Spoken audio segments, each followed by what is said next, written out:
No program in the state has lifted more trophies in the last 15 years than the Carthage Bulldogs. Scott Surratt captured a record-breaking 10th state championship last season, cementing his legacy as one of the greatest coaches in Texas high school football history and continuing the championship legacy he began back in 2008. While the Bulldogs went wire to wire as the top-ranked team in 4A Division II, the Hawks of Pleasant Grove were right on their heels throughout 2025. Josh Gibson's team has championship pedigree, but to win another title, they'll have to knock off number one. It's Pleasant Grove and Carthage coming up next on the THSCA Game of the Week. Just north of Dallas, it is an all-East Texas matchup. The Carthage Bulldogs, the defending champs in 4A Division II, again take on the Pleasant Grove Hawks. Just the fourth straight year these two teams have met in the postseason. Josh Gibson's Pleasant Grove team trying to knock off Scott Surratt and Carthage. Here's what the bracket looks like in 4A Division II. Pleasant Grove and Carthage here in Region 2. The winner will face either Athens or Sunnyvale. And welcome in along with Coach Brad McCoy. I'm John Liddle. Great to have you with us. Great coaching matchup, but a great player matchup as well. Some incredible talent, including KJ Edwards on the side of Carthage. Anytime he touches it, he can go. I'm telling you, great coaches, great kids. You know, you're not going to find two better coaches than what you have in Coach Surratt and Coach Gibson. David, when Edwards touches the ball, you know it's going to be a highlight. He has done everything for him. Great speed, sees the field really well. Coaches have talked about him all year long and what he's done. You're going to see him break away a lot tonight. And he's a power runner as well. But you look for that speed. You don't want to let him get out in the open. And that leads us right into Jamarian Richardson on the other side. Great receiver, averaging about 14 yards every time he catches the ball. He's a commit going to Baylor, as in Edwards was going to A&M. And this is going to be electric tonight when you see him catch the ball and what he does. He's also a cornerback, so we'll see him on the field all night.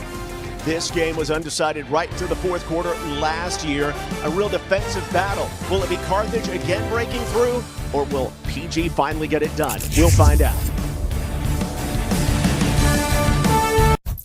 A cool, windy Black Friday at McKinney ISD Stadium. It's Carthage against Pleasant Grove, the top two teams in Class 4A Division II at McKinney ISD Stadium. Kickoff in mere moments, but first, let's hear from the third member of our crew, Austin Ivan, on the field. Austin? Welcome back to our THSCA Game of the Week here at McKinney ISD Stadium. We hope everyone had a very happy Thanksgiving. Getting to play on Thanksgiving weekend, always a big goal for high school teams in Texas. For Pleasant Grove, this is their 10th straight year to play on Thanksgiving weekend. Josh Gibson, he's made it a tradition to have everyone out for practice on Thursday. They play Christmas music. He dresses up as Santa, he hands out candy to the kids, and the community gets to send the team off before their big game. Gibson said he is so thankful for his team this holiday season, not because they're great players, but because they are great human beings as well. And then for Carthage on the other side, they are also no stranger to playing on Thanksgiving weekend. Scott Surratt, he has more state championships than he does playoff losses in his career. Surratt also thankful for his team, especially the senior class, which includes his son, Jet, the quarterback. The senior said he is so thankful for the memories he's made with his dad throughout the years on Friday nights. One of his favorite memories, that first varsity game as a starter. Since then, there's been a lot of big games, a lot of great memories, and he's hoping to have more here today. Outstanding. Austin, thanks so much. We are underway with the kickoff to J.D. Edwards, and Edwards slips up before he hits the 20-yard line. John Liddle, Brad McCoy, Austin Ivan, and there is Scott Surratt with his son for the final time this season, Jet Surratt. The senior has been incredible at running this offense over the course of the last 3+ seasons. He really has, John. It's like having another coach on the field. Anytime you get a quarterback that's a coach's son, he's been around it since he was a ball boy when he was 4. So he's not only has Surratt coached these 10 state championships, that kid's been at every one of them too. Surratt, just unbelievable the way he's able to maneuver this offense. Lots of motion in it. he starts in the backfield with K.J. Edwards next to him from the 18-yard line. A lot of short passing game in this offense. And on the quick hitch to Jeffress brings it in, but it is cut down in the backfield for a loss of 1. Carthage's offense, a lot of fantastic backs and receivers, but the offensive line not as big as it's been in the past, but certainly still just as effective and smart. Then in the backfield, K.J. Edwards, got to watch out for him. Got the H-back Ross. Jefferson just made the catch. J.D. Edwards, the younger brother of K.J., along with Junior Henderson. A lot of different lineups, matchups, and formations for this Carthage team. The give to K.J. Edwards, who bashes his way across the 20-yard line, leaves a 3rd down and about 7. Meanwhile, for the Pleasant Grove Hawks, they'll run a 4-2-5. With Jalen Foster and Smith as excellent ends. Anderson and Patton are wonderful on the inside, and then the 5 defensive backs include Seth Gunlock, the Rover, who recently set a team record, tied the team record for the number of interceptions in a season. He has 9 picks on the year. It'll be a 3rd down, 6 to go. 3rd down and a long 5 here for Carthage on their opening drive of the game. It's a flip coming near side to Chase Harris, but Harris is bottled up, loses the ball, and popping back on top of it is Carson Crawford, but Terrell Patton is in there to dislodge it.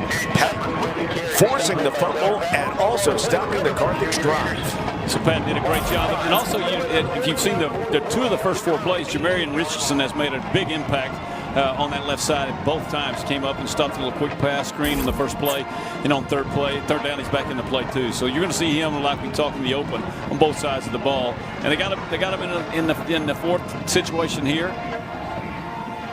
And on 4th down and 10, Surratt staying on the field. Expect a little push punt here, I would bet. I would think so. Now it is into the wind, and a pretty significant wind at that, but trying to keep them honest.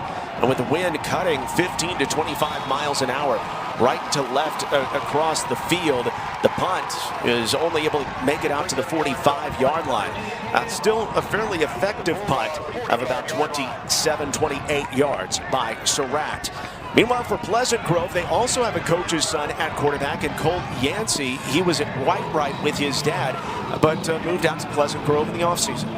Yeah, he's done a great job, and just the emotions that we heard from Coach Gibson about this kid and what he's brought to this team as far as the leadership piece was unbelievable. I know he's a great quarterback, does a great job leading the team, but just his presence on the field gives a lot of accountability to these other guys, and they've got great field position, start at their own 45. Outstanding field position. Yancey drifts back to pass all day, and with the wind behind him, lofts it up the field in the direction of Jamarian Richardson, but it's overthrown. Coverage applied on the near sideline by Chase Harris. Pleasant Grove, their offense looks like this. Big offensive line, by the way. It is absolutely huge, including K.J. Greer on that left side.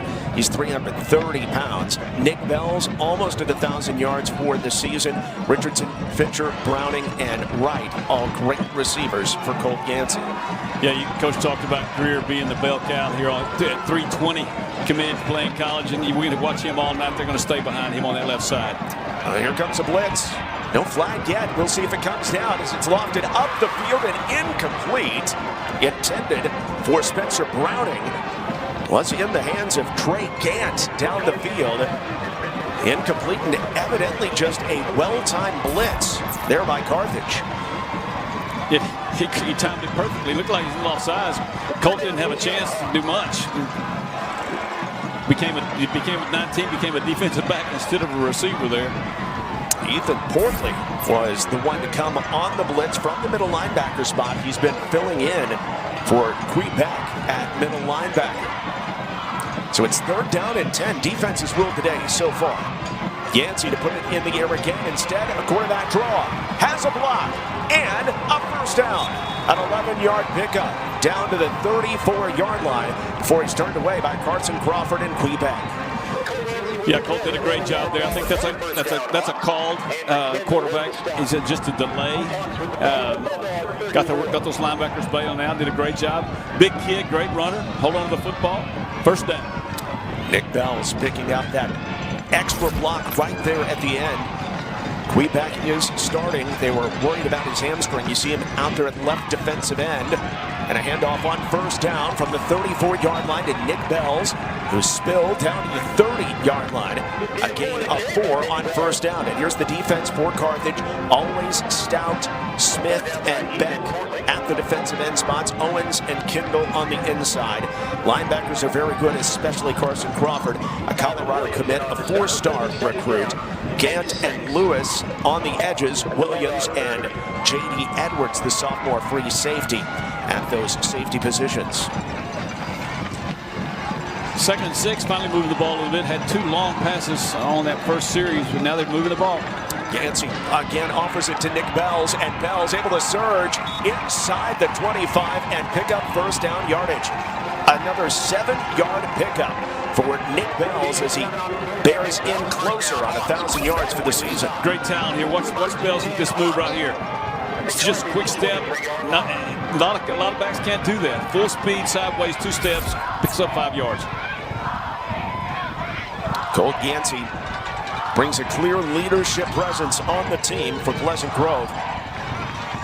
The Hawks did not complete a pass against this Carthage team last year. They were 0 for 5 in this round of the playoffs.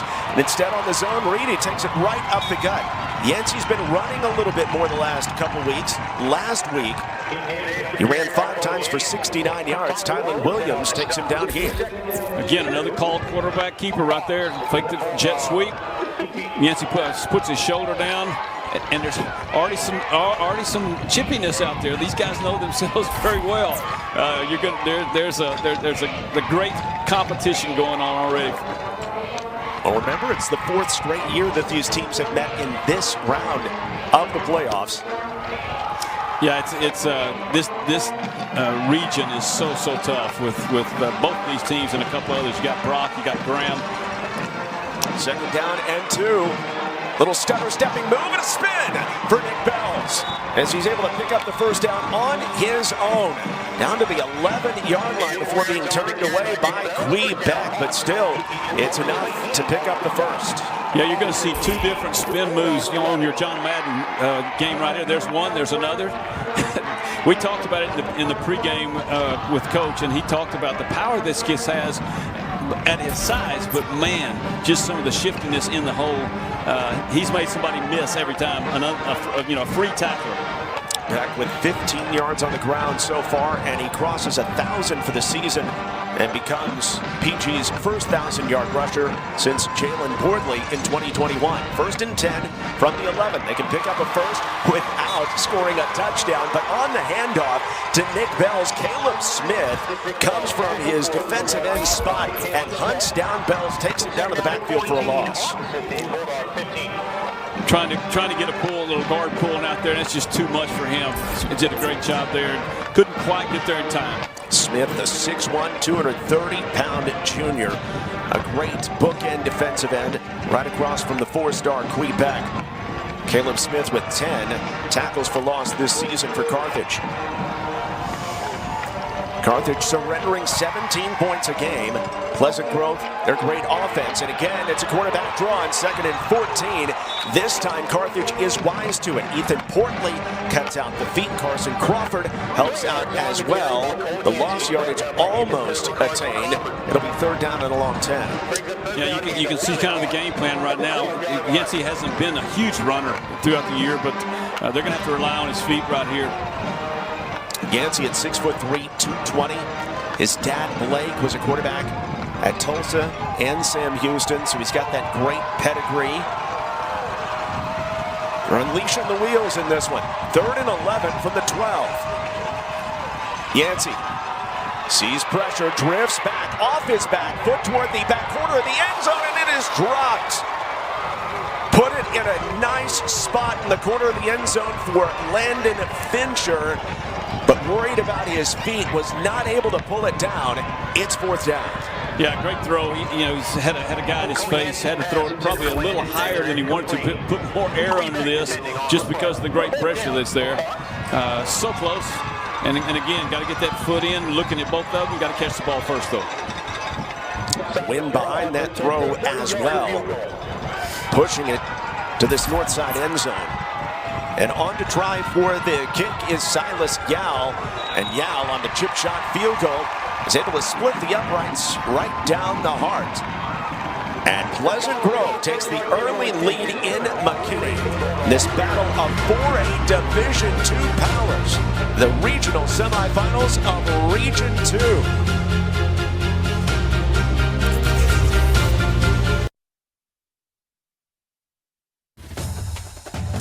Last season, Carthage and Pleasant Grove met in the playoffs for the third straight year, and the Bulldogs right Benny Smith to victory. He gets caught in a little pile here, but he stays on his feet, and he just wills his way into the end zone, grinding on Pleasant Grove. That made it 21-7. Then Benny the Bull, well, he puts this one away. He gets caught in another pile, but of course, he breaks away, shows off his speed in the open field. His third touchdown of the game. And Carthage, with a fourth quarter run, takes down Pleasant Grove once again, this time by a final score of 28-7. They're very familiar, John, would you say? I think they are. I mean, this being the fourth straight year that they've met here in the postseason, a similar round of the playoffs or the exact same round, just depending. An opportunity for Jace Harris coming out of the end zone. Harris chased to the boundary, but out past the 20. Harris finally pushed out of bounds at the 32-yard line. Pretty nice job before Palmer Gibbs is able to push him out. Now, as tight as some of these games have been, like last year until the fourth quarter, and then in 2023, it was also very, very tight back and forth the whole way. Pleasant Grove has never beaten Carthage. The Bulldogs have owned this series. They really have. You know, and that's a hard thing coming in to know that. But it's also, you can talk to Josh the other day, and you know he's optimistic about his team right now. He knows how hard they're going to play. Of course, Carthage head coach Scott Surratt always optimistic about his team. How could you not be the defending 4A Division II state champs? It's KJ Edwards in motion. And he'll take it on the sweep to the right. A little breaking room, and he shows his top-end speed. Cuts it back at the 35 and bounced out at the 30-yard line by Buck Anderson. But KJ Edwards can turn a game in a hurry. Yeah, and if you look at this, just a super formation here that Surratt comes up with some power. He's got all three of his backs there. They don't get any shift to that diamond look, and they're just way outflanked. And a quick pass out to KJ Edwards. And Edwards able to race down to the 22-yard line. So it was a 38-yard gain on the ground, and number 8 through the air for KJ Edwards.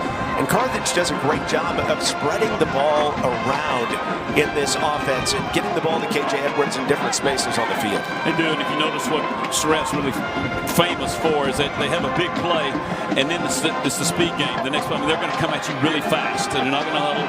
And it caught PG a little off.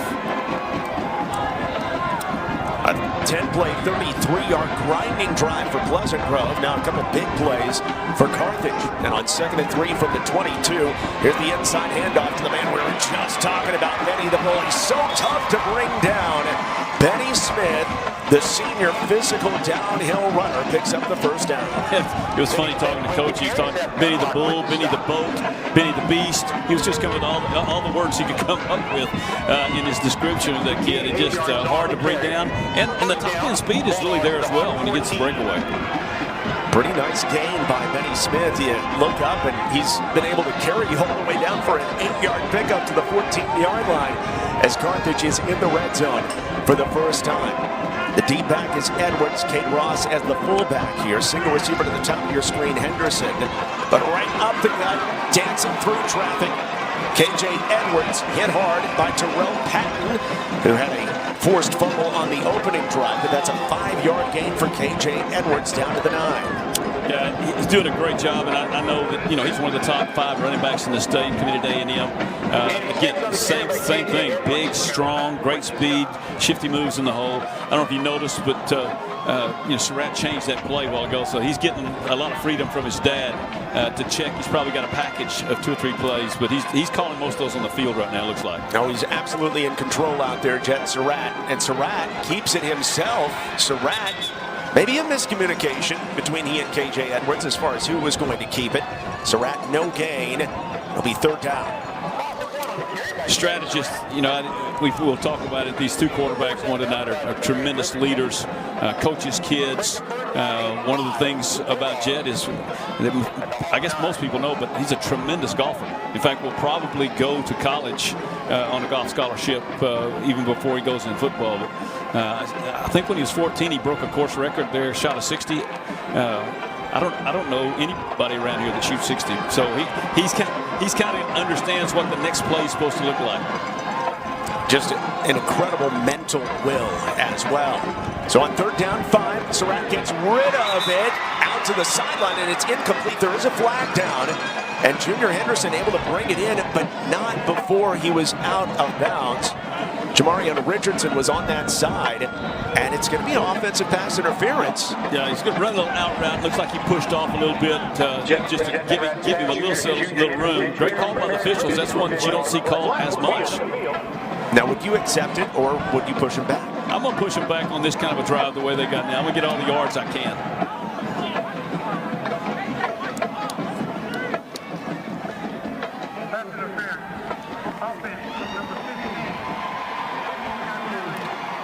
So they get Jaden Jeffers on the pass interference. Yeah, me and Coach Gibson are on the same page, I guess, at this point. Yeah.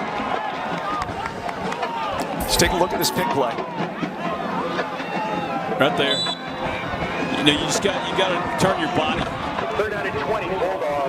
When you run an X route like that, you got an inside receiver running an out, inside on the inside. You got to change that a little bit. This could be a double pass out to Crawford. Crawford can't get rid of it though. Circles, fires, has a man back in the end zone, tipped away and incomplete. Great job to stay with it by Seth Gunlock, the former ballet dancer, knocks it away from Jaden Jeffers. He's always in the right space, Seth Gunlock. Boy, Coach has some great things to say about him. He's a homeschool kid, only played football the last couple of years. When his mom brought him in, talked about, well, he had a ballet scholarship, and you know how many NFL guys are in the ballet just for that footwork stuff. But he saves the day right there, and Coach is really high on that kid. So on fourth down and 20, with the wind the way it is today, and it's, again, 15 to 25, depending on the moment, right into the face of the would-be kicker, Christian Monreal. The offense stays out there, and it was definitely the right decision to push him back. Surratt, back to pass. Needs 20, fires up the sideline, jump ball, and it's knocked away. Looking to get his 6'3" receiver, Junior Henderson, but Jamarion Richardson knocks it away. There is a flag down, though. We'll see what it's all about. As we talked about in the pregame, you're going to see Jamarion all over the field and impacting a lot of different things. I think it may be offense again. I'm not sure what it looks like, but Jamarion did a great job knocking that one down. That's really the only option that Jet had. Lots of time to throw. PG decided they'd come back in coverage there as opposed to they only rushed 4, so had a lot of time to pick somebody out. Oh, no.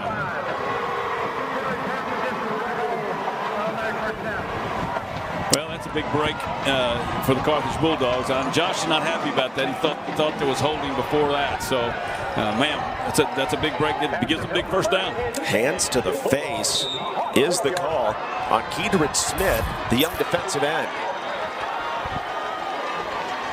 See him there working and working and working against Vernon Pittman. And you could see why Coach Gibson's one holding. There was some hands to the face, but there was the holding of those pads as well. A lot going both ways. Ball down to the 12, and it is a first down. The handoff to KJ Edwards, skipping inside the 5 and pushing the pile to the 4 before Keedred Smith, a 4-star sophomore defensive end, takes him down.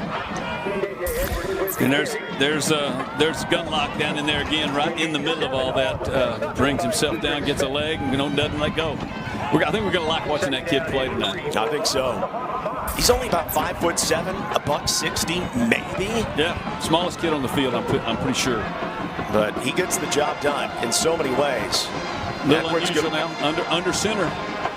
Full house backfield, and instead it'll be Benny Smith, and Smith spinning, needs 2 for the first down. It's pretty close. Patton was in there initially, picks up at least 1.5 yards down to the 3. He's still shy of the first down. It'll be 3rd and 1. A little different formation for Surratt there. Had all 11 guys, close to the ball. He's a little more of a spread guy. We'll see what he does. He had Jet go under center that time, more of a power situation. 3rd and 1. We'll see if they stay in it or try to spread them out again.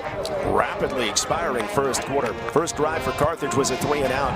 PG got on the board thanks to a 29-yard field goal. And now a big 3rd down and 1 from the 3. Both the good backs are in there behind Surratt. And it's the fake handoff inside the pitch. Out left, KJ Edwards. The okey-doke using the speed and the stiff arm for the score. What a great move. Just a stutter step. If we replay this, watch the defense when KJ has one little stutter step, like he's going to cut back inside. 3 defensive guys stop. They just freeze. Here he comes. And there's a little stutter step right there, and now he's got the speed to get around the corner. And he's 1 touchdown away. He needed 2 touchdowns today to break the all-time school record for touchdowns, so he's got his first. And he also needed 37 yards to become the all-time leading rusher in Carthage history. He got that done on that drive as well. A lot of KJ Edwards. Pleasant Grove very tired of seeing 8-0 for Carthage over the years. The Bulldogs take the advantage late first quarter in this clash of the Titans. School record for touchdowns, so he's got his first. And he also needed 37 yards to become the all-time leading rusher in Carthage history. He got that done on that drive as well. A lot of KJ Edwards. Pleasant Grove very tired of seeing 8-0 for Carthage over the years. The Bulldogs take the advantage late first quarter in this clash of the Titans.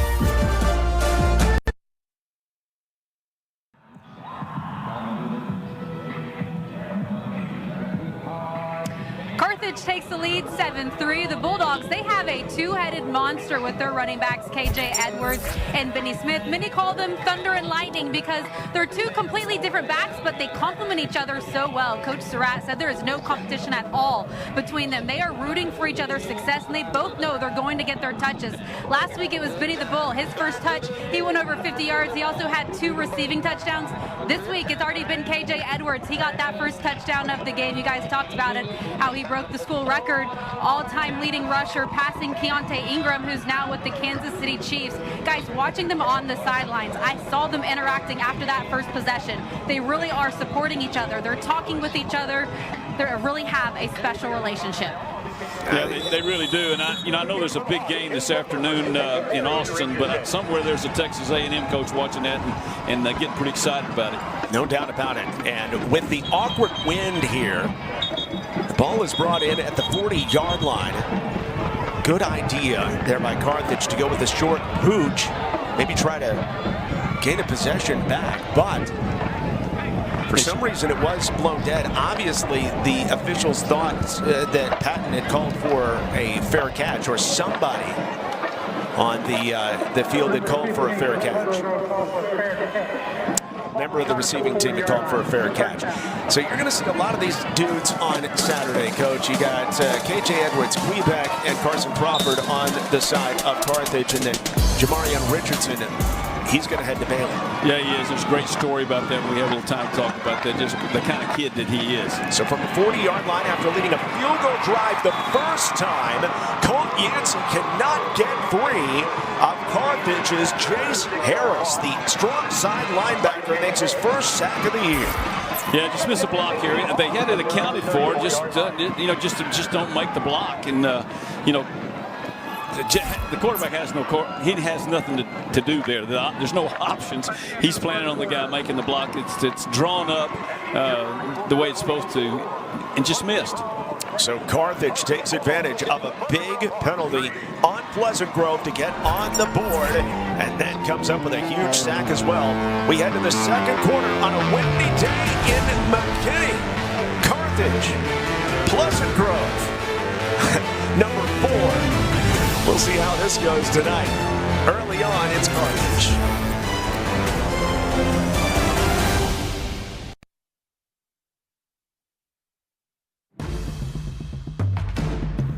WHSCA Game of the Week on Victory Plus is presented by Jack in the Box. Get so much more at Jack in the Box. With Brad McCoy, Austin Ivan, and the whole crew, I'm John Liddle. Will it be a Black Friday for the Black Hawks of Pleasant Grove? Or will it be Carthage yet again? First quarter in the books, Bulldogs in front. Coach, Pleasant Grove, I have a feeling they liked their start, but that big hands to the face penalty really set them back. Yeah, it really did. Penalties, you heard Josh say that the first day, just penalties and turnovers, we just got to stay away from them. Handoff on the jet sweep and going nowhere is Jamarion Richardson. Trying to get it in his hands. Coach, he averages almost 26 yards per touch this season, but Carthage was having none of that at Zay Owens. Yeah, that hurt his average a little bit. But, we go back to, PG started, had a lot of momentum, took it down the field, got the field goal, had the lead, and then defensive stop, but it had the big penalty, which allowed Carthage to go in and take the 7-3 lead. So I think they really are just how do we respond from that now? You're going to see a lot from these kids right now. Another 4-yard loss on that play. Third down and long. Yancey back to pass, throwing into the wind, puts it on the money though, out to the 45, needs the 50. The catch made by Spencer Browning, but he is denied of the first down. Picks up 14 on the play, is 4th and 4 yards. Great job from Colt here. You just see a pro-style quarterback here. Great 5-step drop, steps up into the pocket. Tackles do a great job, throws the ball on a rope, between two defenders. That's the way you draw that up. And look like they may be going for this. The offense at least is staying out there for now. I would say I bet the ball never comes out of Colt's hands here. Well, he's going under center, so that may be wrong. It's on 4th down and 4. Fakes the toss sweep. Inside handoff, and it fools everybody. Jamarion Richardson looking like some wing T action there. Down to the 41-yard line and a first down. Yeah, timing was a little off. Colts had to do a great job getting out of the way here. You see him as he comes out. Ball's on the inside. He has to kind of get out of the way to get the ball back. Great job. Receivers blocking downfield. Super call on 4th and 4. A 13-yard gain. And Pleasant Grove, head coach Josh Gibson, his brother, offensive coordinator Justin Gibson, dialing a special one up there from the Baylor commit. And his dad's on schedule on the staff as well. What a great family Thanksgiving this is for them. No doubt. Always fun to practice on Thanksgiving. 1st and 10, and now it doesn't leave Colt Yancey's hands.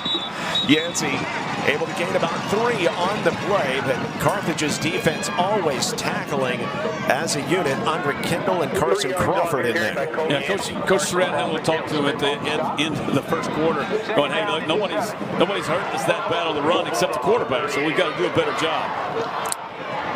Well, so far, Colt Yancey has done the bulk of the ground gaining for Pleasant Grove with 5 carries so far in this game. 24 yards on the ground. 2nd and 7. I'm sure we'll see some motion that'll let Colt know when they're in man or zone, and then kind of figure out what he wants to do there. Yancey almost 3,000 yards through the air this season. Fakes the pitch, keeps it himself, and Yancey grinds forward in the arms of Quebec inside the 40, down to about the 39-yard line, and very close for the first down.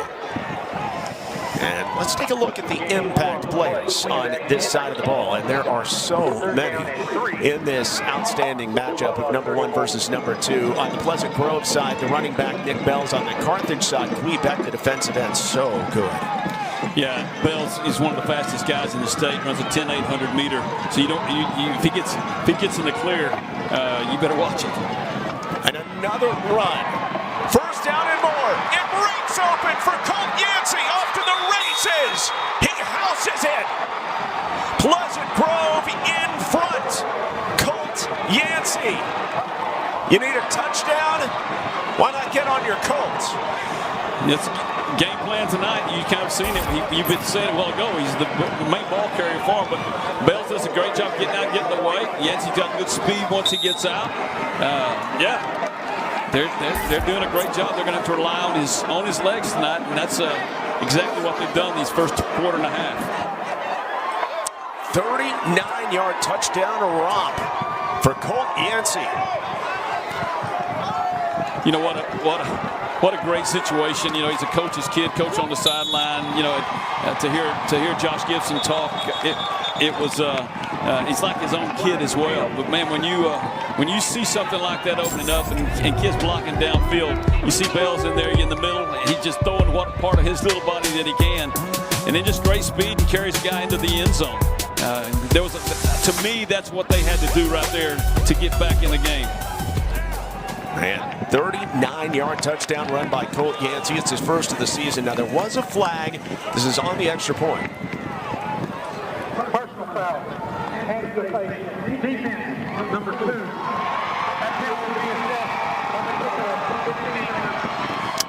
It'll be interesting to see what kind of kickoff Pleasant Grove will bring now with the lead in the second quarter after the touchdown run by Colt Yancey.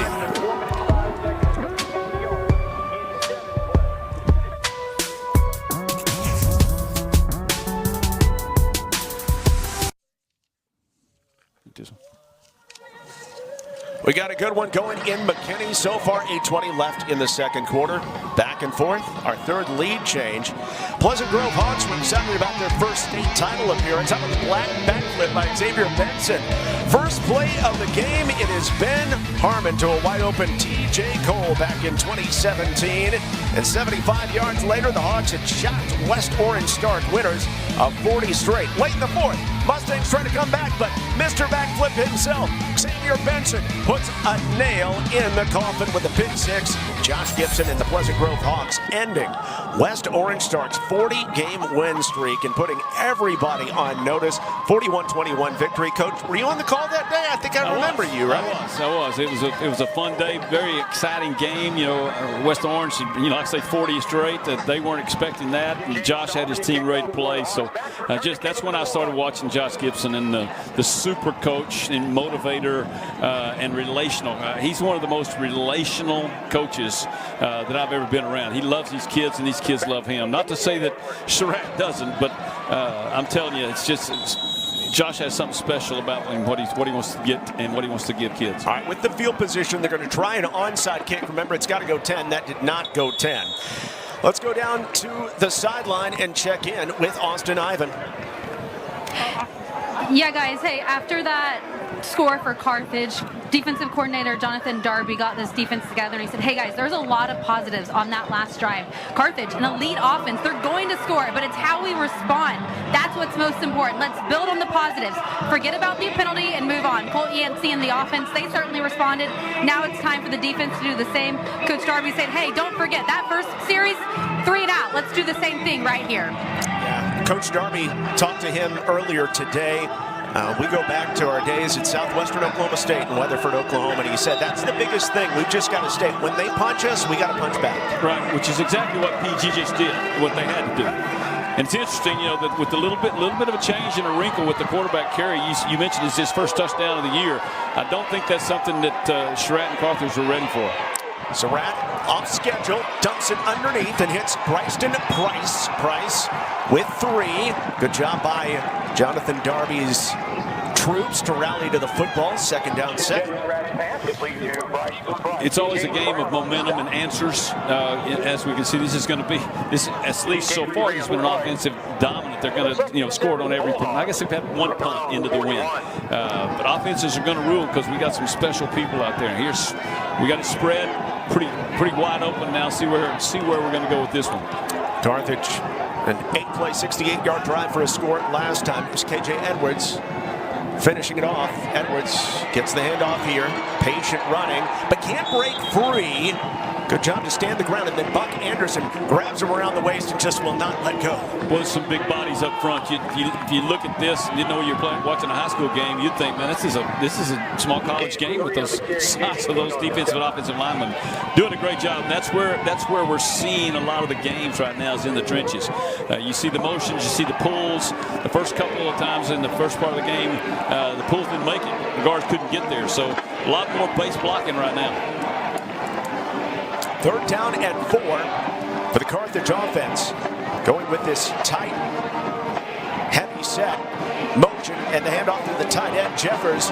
And it's blocked up well. Taking it inside the 50 and down to the 48-yard line. Seth Gunlock turns him away, but it's a first down for Carthage. Yeah, it's kind of a misdirection. Offensive line's blocking down to their right, and then the ball's handed out in the jet sweep. And there's that number 20 again. That Gunlock kid, I love watching him play now. He's going to be in the mix, and it doesn't matter how big he is. Seth Gunlock, who has offers, actually, scholarship offers to dance, ballet in North Carolina at some schools. Instead, playing high school football right now and doing it at a high level.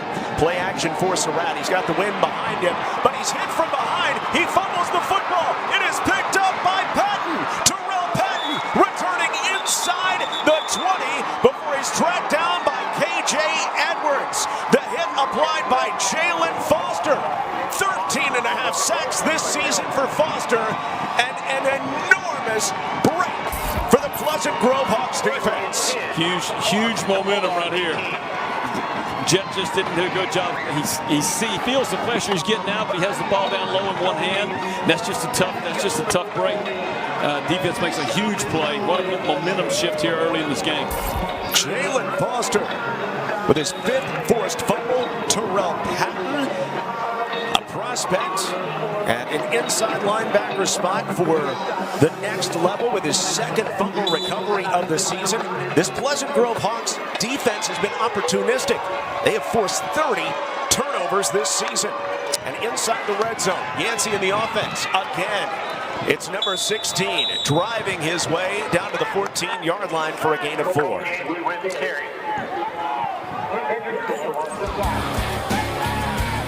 So for this season, Jalen Foster and Keithred Smith, the 2 defensive ends, they've been unbelievable this year, Coach. Yeah, look at the takeaways that they've got. And so you're gonna get this. How many touches has he had? I'm not sure, but averaging 14 yards a carry. But they're going to get him the ball one way or the other on jet sweep, throwing the ball to him. He's a big body. Probably going to see something in the corner of the end zone pretty soon. But now they're going fast. They are. Jamarion Richardson takes it down to the 9. This is 3rd and 1, and Yancey picks up the first down. His helmet is ripped off, and there's the flag. And Quee Beck was the one to rip it off. Endrick Kindle made the tackle. It'll be 1st and goal inside the 5 after that. Wow, that violent rip. Yeah, that was no good at all. There wasn't much accident in that. That was very much on purpose, and it looked like they probably had him stop at 4th and 1. I'm not sure what. See, Josh is not happy. Personal foul. He wants a personal foul. It's 2 on him, is what he's saying. Yeah, wants some kind of unsportsmanlike conduct, and if you start to have those pile up, then they can eventually mean ejection. Right, and that's what Josh is saying, and he wants a fair game, but that looked like it was a.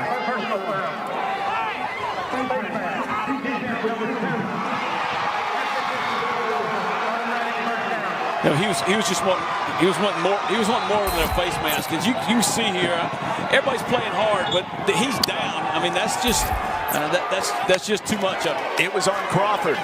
Yancey dancing. Yancey, the pile being pushed. He's down to the 1-yard line. It'll be 2nd down and goal. Want to make sure I got the right guy. Again, there were a lot of bodies in there. It was Carson Crawford, the disruptor for Carthage, that took the helmet off of Colt Yancey. And now Pleasant Grove is a yard away from getting in. Yeah, and I hope Colt Yancey's in shape, because he is getting ridden tonight. I don't know that they've ever relied on him in this kind of running game, but he's carrying the load. Coach, he's got 30 carries all year. He might have 30 carries tonight before it's all said and done. He really may. And this may be the old tush push right here from Philadelphia. He might, and before the snap, there's a stoppage. This play never got off, and there's a flag, so that's what this is all about.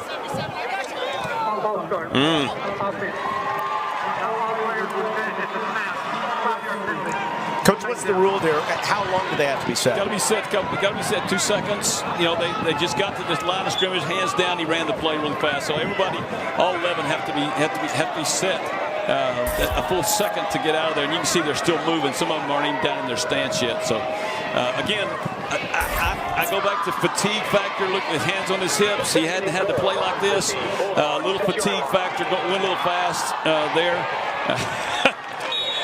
He looks like he's been through a war, and there's 4 minutes left in the second quarter here. Yes, sir. Yes, sir. He does now. But he's a warrior, and you heard Josh talk about yesterday what a warrior he is, and so he's going to do whatever he's called on to do, and his teammates believe in him. Timeout before this second and goal play from back at the 6-yard line. Glad to have you with us. So Carthage's defense, I mean, there are a lot of headlines about the offense. It's been great this season, but this is a great chance for the Carthage defense to step up. And you can turn playoffs into payoffs with Victory Formation. Victory Plus is giving away $100,000 to Texas high schools this playoff season, and you could earn your school up to $50,000. Scan the QR code to register, then watch live games and on-demand content to earn your school points. Start racking up points to win one of those 4 major prizes now. It's a major award. Yeah, $100,000 is pretty major. That is. Where's my phone? Let me scan it. Exactly. But this is a big, big moment in this matchup. A 2-score lead, obviously not insurmountable, but it's huge between two teams that seem very evenly matched. Well, when you get a massive turnover like they have, you got to get points out of it. That's a huge plus for the defense if they can get them stopped here. Second goal, back in the shotgun. We'll see where we go with this.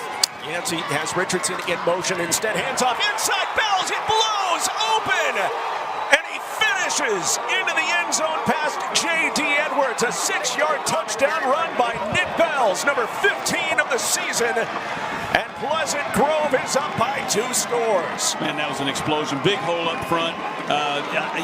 Obviously how we got here with the jet sweep fake and the quarterback's been carrying so much.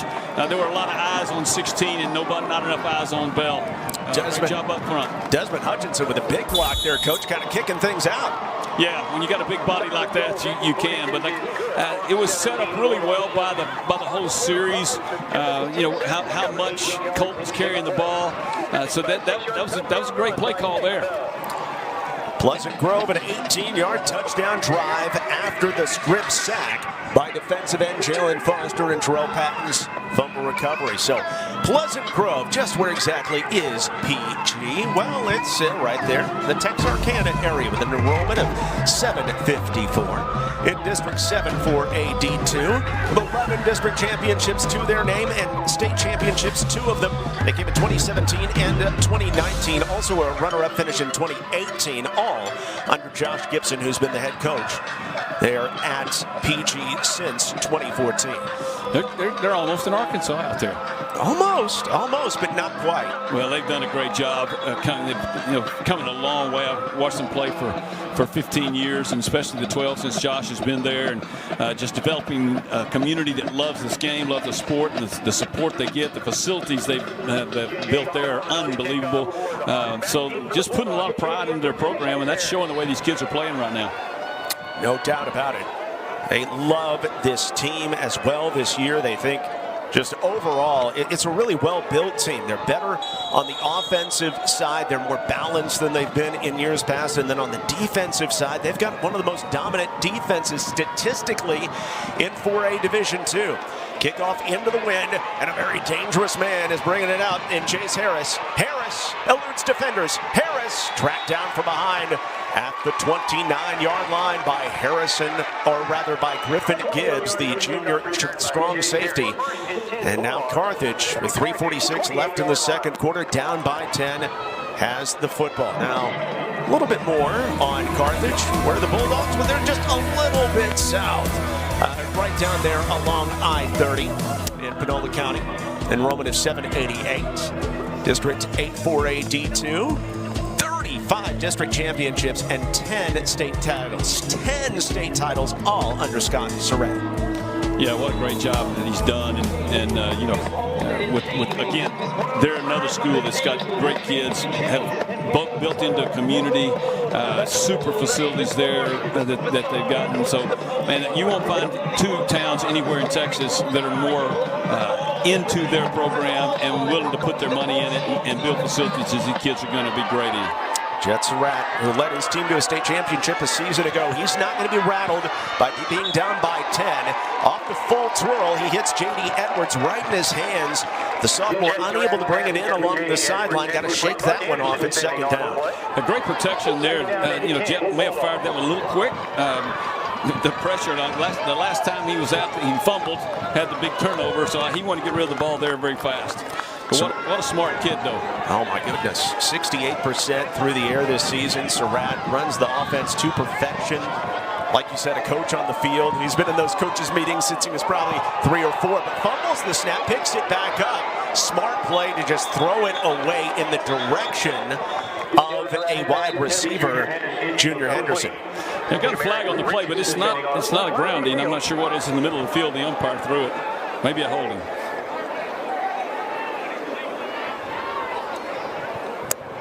We'll get a taste of what this flag is all about. There is no foul for illegal man downfield, as the ball was legally grounded. Legally grounded. There you go.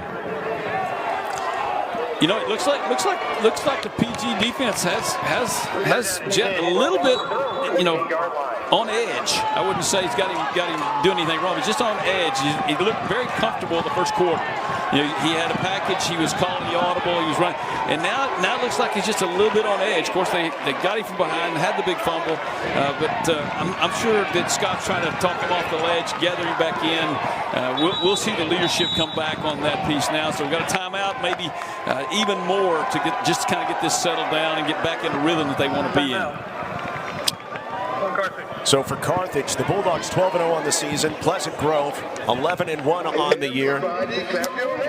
Scott Surratt bringing his offense around him as we go in the Wayback Machine, but we only go way back a year. Scott Surratt was looking for one for the thumb, one for the other thumb last year against La Vega, and early on in the 2024 title game, it's KJ Edwards busting free from the Pirates defense and taking it to the house.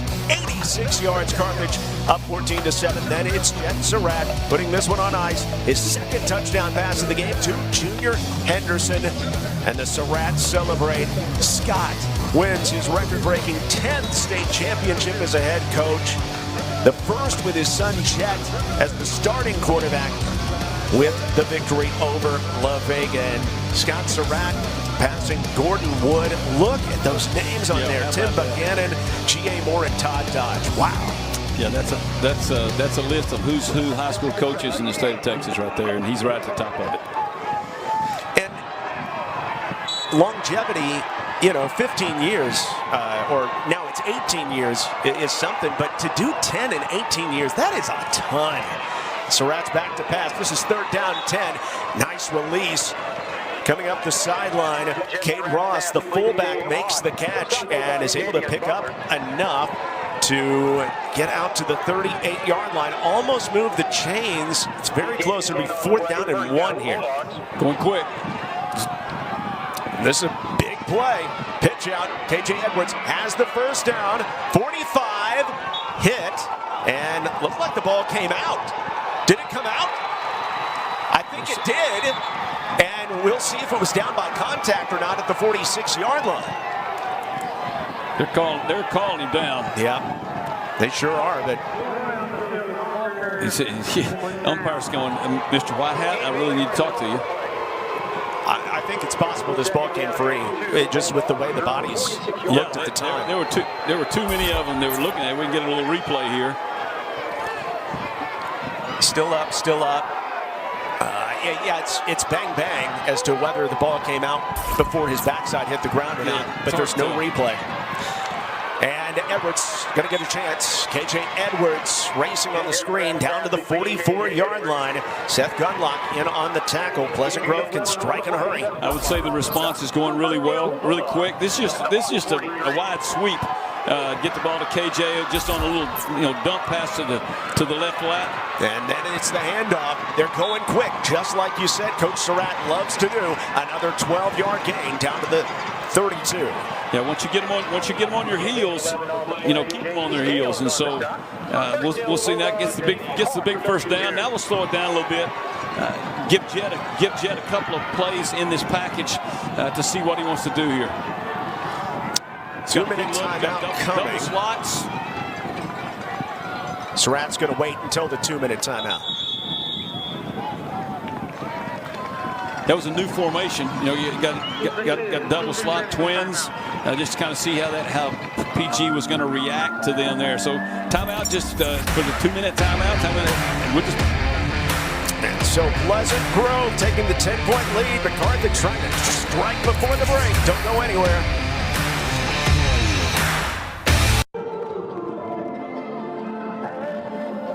Pleasant Grove leading Carthage late in the first half, 17-7. And this Pleasant Grove defense really good this year, and they were really good, about 4 years ago when these two dudes were standing next to each other night after night. Landon Jackson of Pleasant Grove, a great defender. In fact, the 4A Defender of the Year back in 2021. And then Nick Martin, a linebacker as well. And look, now they're doing it in the NFL too. Landon Jackson getting drafted by Buffalo. Nick Martin, after his career at Oklahoma State, now a linebacker with the 49ers. Yeah, don't tell me the kids can't get there from, small to intermediate-sized schools. A lot of people think, well, am I going to get my kid to a 5A, 6A school? No. If you're good, you're going to get found. Proof in the pudding right there. And there's some great players on both these teams. So it's a first down at the 2-minute timeout for Carthage at the 32-yard line. Motion by Henderson, and instead coming back the other way, Jeffers takes the handoff 5 yards before he's twisted down, and Terrell Patton in there on the stop, 2nd and 5. Little misdirection as Colt comes out one way, Jett comes out one way, misdirection back inside. Great little play. Gamesmanship now. It's kind of game's kind of settled. Little gamesmanship, and Carthage knows they have to respond. 2 carries for 13 for Jeffers in the game, the tight end. Play action. Surratt fakes the inside give, instead throws up the field. There's a flag down. You see it right there. The catch made by Bryson Price down to the 18-yard line, but we're going to watch the flag here. It would be good enough for the first down. It's a little RPO. Got a lineman downfield. Got a little far. Thought he's going to throw the screen, behind the line of scrimmage. I think number 50 it was, got downfield a little bit. Got to hold your water. Illegal player downfield. Offense number 50. 5-yard penalty. Second down. How tough is that for the offensive lineman, coach, especially in this RPO day and age? It's really tough. You just got to stay with that block like that a little bit longer. He didn't really have an outlet that was behind the line of scrimmage, so that probably was just a blown Simon on his side. But he's going after that linebacker. And then the linebacker drops too deep, and then you're just out of that 3-yard coverage. A telltale sign, the receiver catches the ball right beside the offensive lineman. The inside screen, Jeffers trying to wiggle his way free, but given forward progress down to the 26 and turned away there. That is a gain of 6 yards. Brings up 3rd down. And 50, he does a better job that time. He gets out there where he's supposed to. He said, now I can get downfield on that one. So 3rd down, 4 for the offense. 42 seconds left in the half. Couple timeouts left for Carthage. And Surratt again drops it, picks it back up on this cool day. Surratt scrambling, sliding, and he gives himself up down at the 24, and timeout called shy of the first down after the 2-yard pickup. Leaves a 4th down. Yeah, it's a good thing he got down because that was a missile coming at him right there. Man. That missile is named Buck Anderson, 6 foot, 190 pounds. Let's look.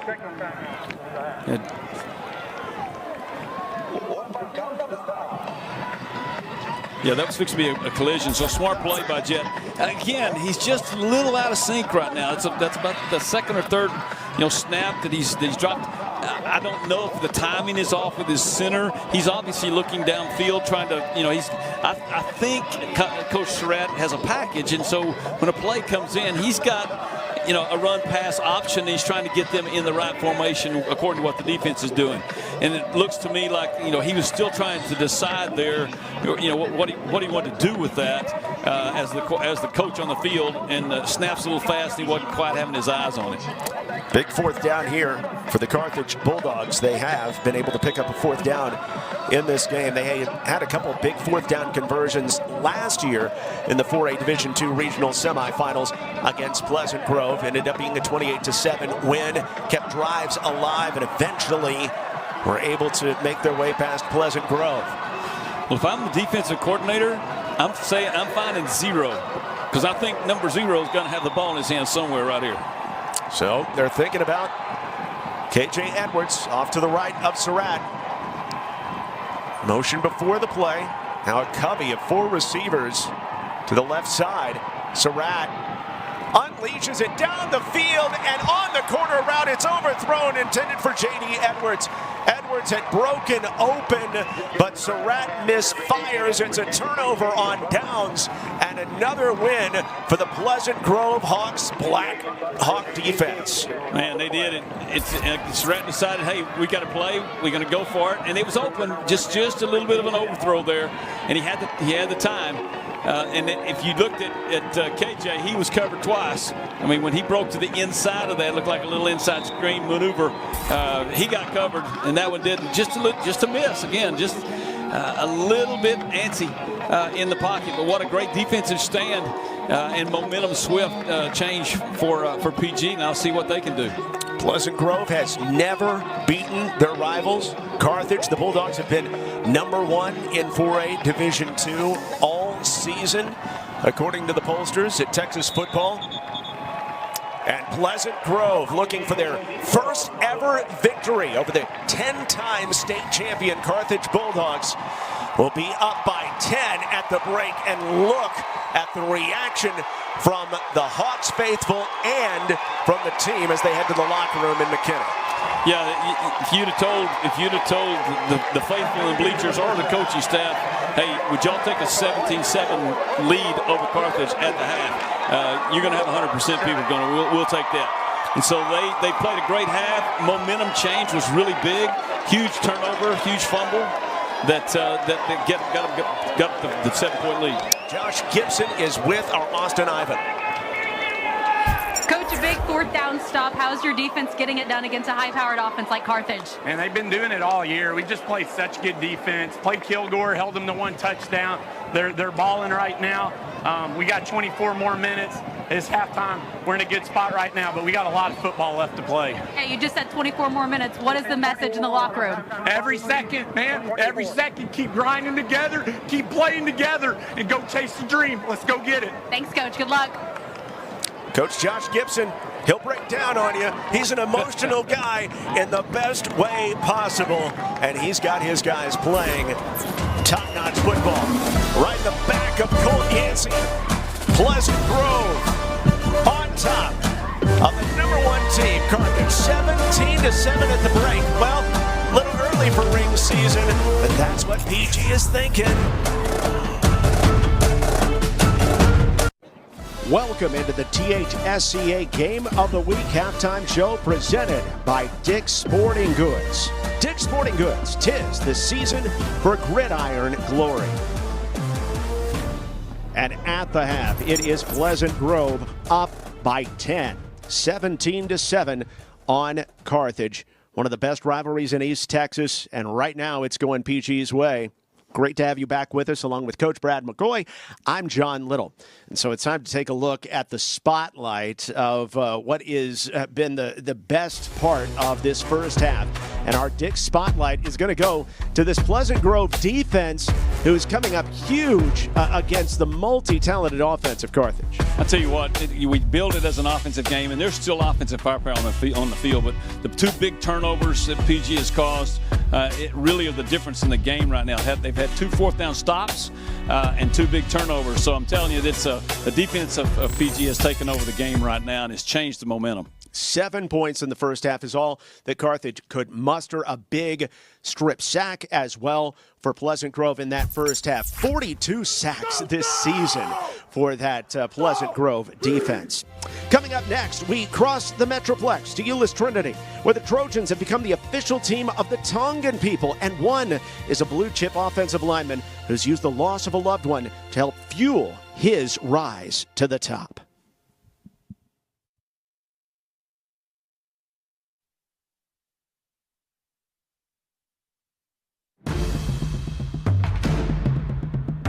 The THSCA Game of the Week on Victory Plus is presented by Dick's Sporting Goods. 'Tis the season for sports. Back in McKinney, where Pleasant Grove leads Carthage at the break. It's 17-7 at the half at McKinney ISD Stadium in this third round playoff game. Great to have you back with us. Well, there's this unique connection between a DFW football powerhouse and this tiny island nation in the South Pacific. This is the story of Euless Trinity, Tonga, and Toa Katoa.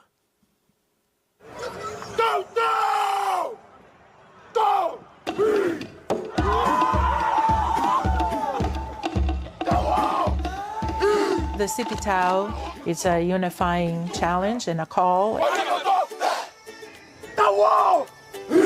The fans, there's several that's the reason they go to the games. My dad, Steve, in 2000, he became the head coach at Euless Trinity. Coach Lineweaver happened to hear them chanting and, asked what the heck are they doing. And so the haka was performed here for the first time, and they taught the team, and Coach Lineweaver was excited to see that, and it kind of blew up. Now, Coach is going to get in on the haka dance.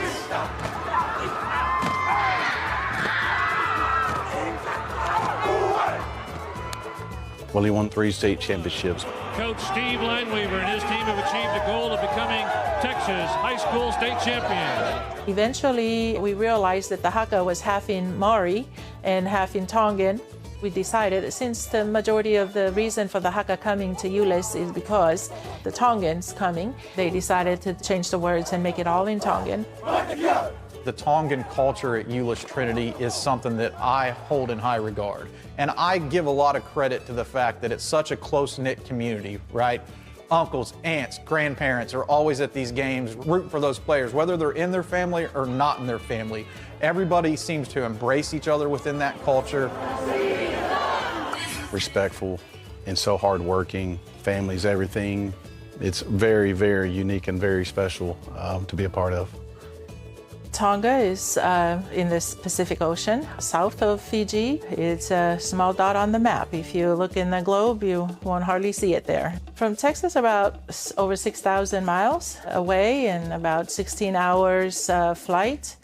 The majority of the migration from Tonga probably occurred in the 70s and 80s. They moved here because of work with the airport, DFW airport. So they, would tell their families about the opportunities here. And because of the way Tongans are, you bring a couple of people here, well, they have parents, and then they have uncles and aunts and cousins, and then things migrate pretty exponentially and quickly.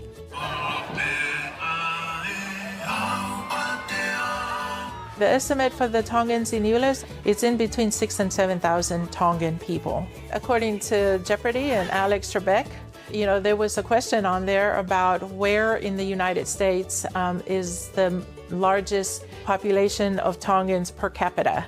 And nobody got the answer right. And of course, he said it's Euless, Texas.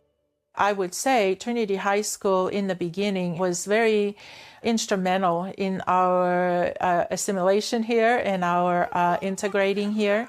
And a lot of that, I believe, because the religion that is high school Friday night football here in Texas.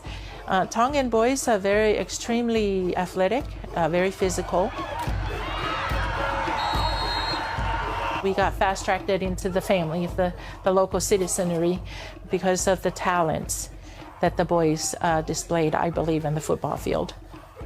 In the early 80s, the Katoa families was one of the first families to come here.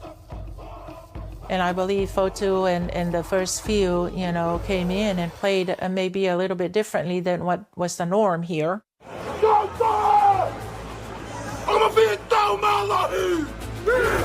Man, it gets me very hyped up for the game. It prepares us as a team, pulls us together as a team. It gets me riled up, gets me ready to go against the other team. My name is Papongatoa, Israfilinkatoa. Papongatoa means Polynesian warrior. Well, Toa Katoa is one of the top-rated interior offensive linemen in the state. He's checking in at number 6 in our offensive guard rankings, and he's rated in our DCTF Hot 100, which places him among the most elite players in Texas. Texas A&M, Oklahoma, Nebraska, Oregon, so some really big schools were recruiting him. Picked up over 20 offers before he made his commitment to SMU. Definitely the first thing that jumps out on the tape is his size. They list him at 6'5", 393 pounds. If he squares you up and gets his hands on you, it's absolutely over. He is going to wreck you. His work ethic and his quickness and flexibility, his football IQ is top-notch. His mental makeup is special. His maturity, such a wonderful son, brother, cousin, nephew. At some points, the verbiage, puke maya. Coach Lineweaver taught the boys, who would you want holding the rope if you were dangling over a cliff? It's one of your own and one of your own family member. As far as family for Tongans, your love for family trumps almost everything. It's a reflection on your whole family, on your parents. It's a reflection on your grandparents and your last name.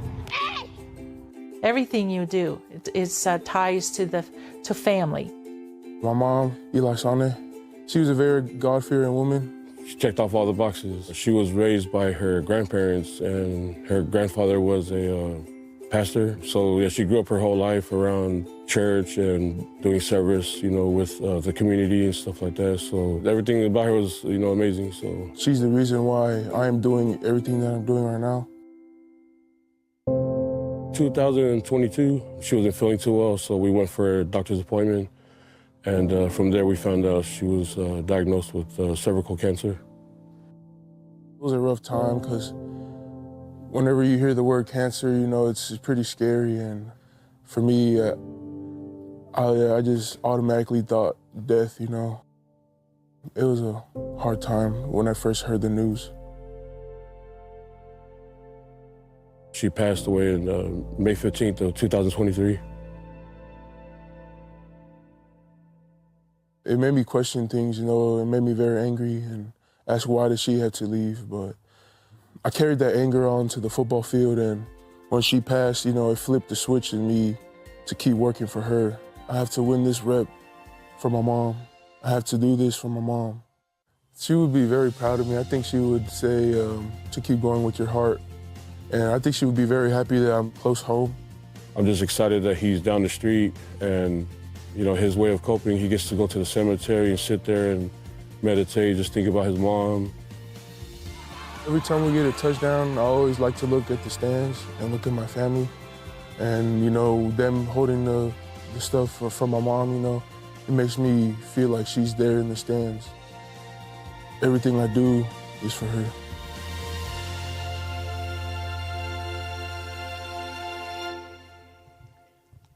Touching story for sure. There's no doubt how much Toa loves his mom, and Coach, life's just not fair, but it is also how we react to it and how we move on with our lives, that we honor our loved ones as well. We do, and I love sport, and in particular how Coach Lineweaver handled that, because it's a life lesson. Football is a life lesson that can be taught, from the toughness of it to the grief of it. And so I think it's just that's a super story, and so sad for his family, but he's come out of that and understanding the things about life he needs to understand. No doubt about it, and continuing a great career into college as well at SMU. Here at the half in McKinney, it is Pleasant Grove up on Carthage, the #1 team in the state, 17-7. We'll have more coming up at halftime next.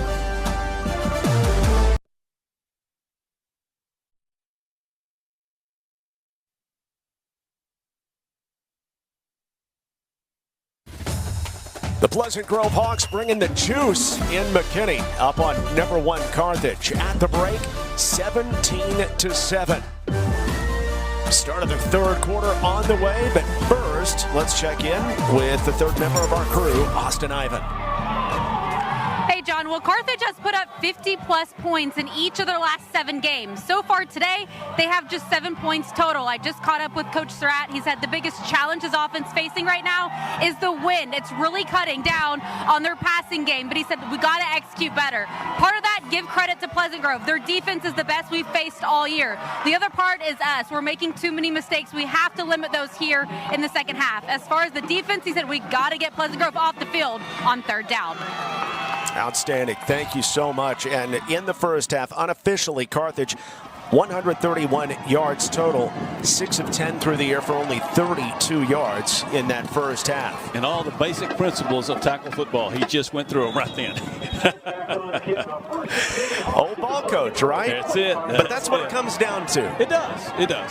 And the wind can play havoc on that. He's right. A team that loves to throw the ball, that's one of the downfalls of being a spread team, because you are going to have situations where it gets away from you. But it's cut down on your mistakes, get the defense off the field, move the chains, those basic premises. That's what's going to win games. And right now, PG's just doing a little better job of doing that, and the turnover battle is going their way. That's right.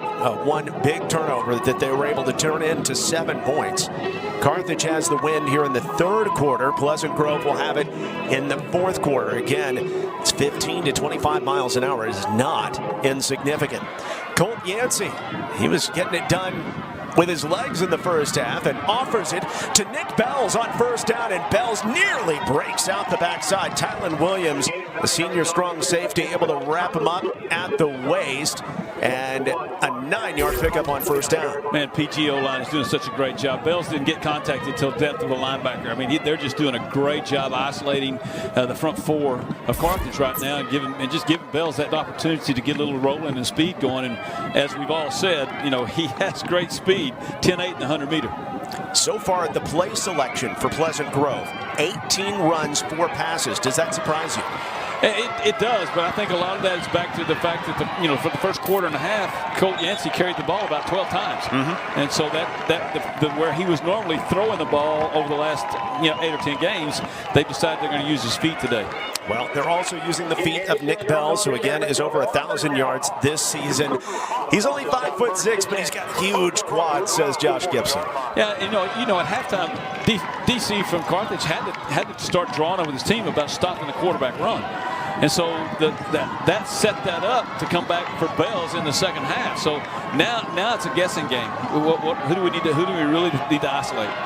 And this is a Pleasant Grove team that's done it all this season. They've had 300-yard rushing games. They've had 400-yard passing games. A third straight handoff to start the second half to Nick Bells. And Bells picks up 3 to make it a 2nd down and 7. So let's see, you come back in the second and long now, which they haven't had this for the last couple of chain movements. So, what are they going to do? They're going to stay up there? Are they going to go back to, Colt carrying the football? There's a lot of options on the table right now, and he's had a good halftime rest. So I imagine he's back up to full speed. First drive of the second half. Pleasant Grove already up by 10 and looking for more. Out of the gun on a 2nd and 7. The ball slips through the hands of Yancey. Trying to scramble after it. It's free. Still free. And it's recovered. Returning Ethan Portley. Portley puts a huge dent in the Pleasant Grove lead with the fumble recovery for a touchdown. Portley's scoop and score makes it 17-13. Big mistake kids make all the time is just trying to pick the ball up. Just fall on the ball. Don't pick it up. Fall on it. Well, unless you're Portley, he picked it up. That's true. Well, now it's even. We had a huge turnover on the fumble the first half. Now we've had another. So those 7 points kind of cancel each other out. So now we got a ball game now. Turnovers are playing a huge factor. A scoop and score to start out the second half. And just when it looked like the Bulldogs were on the brink, no sir, says Ethan Portley.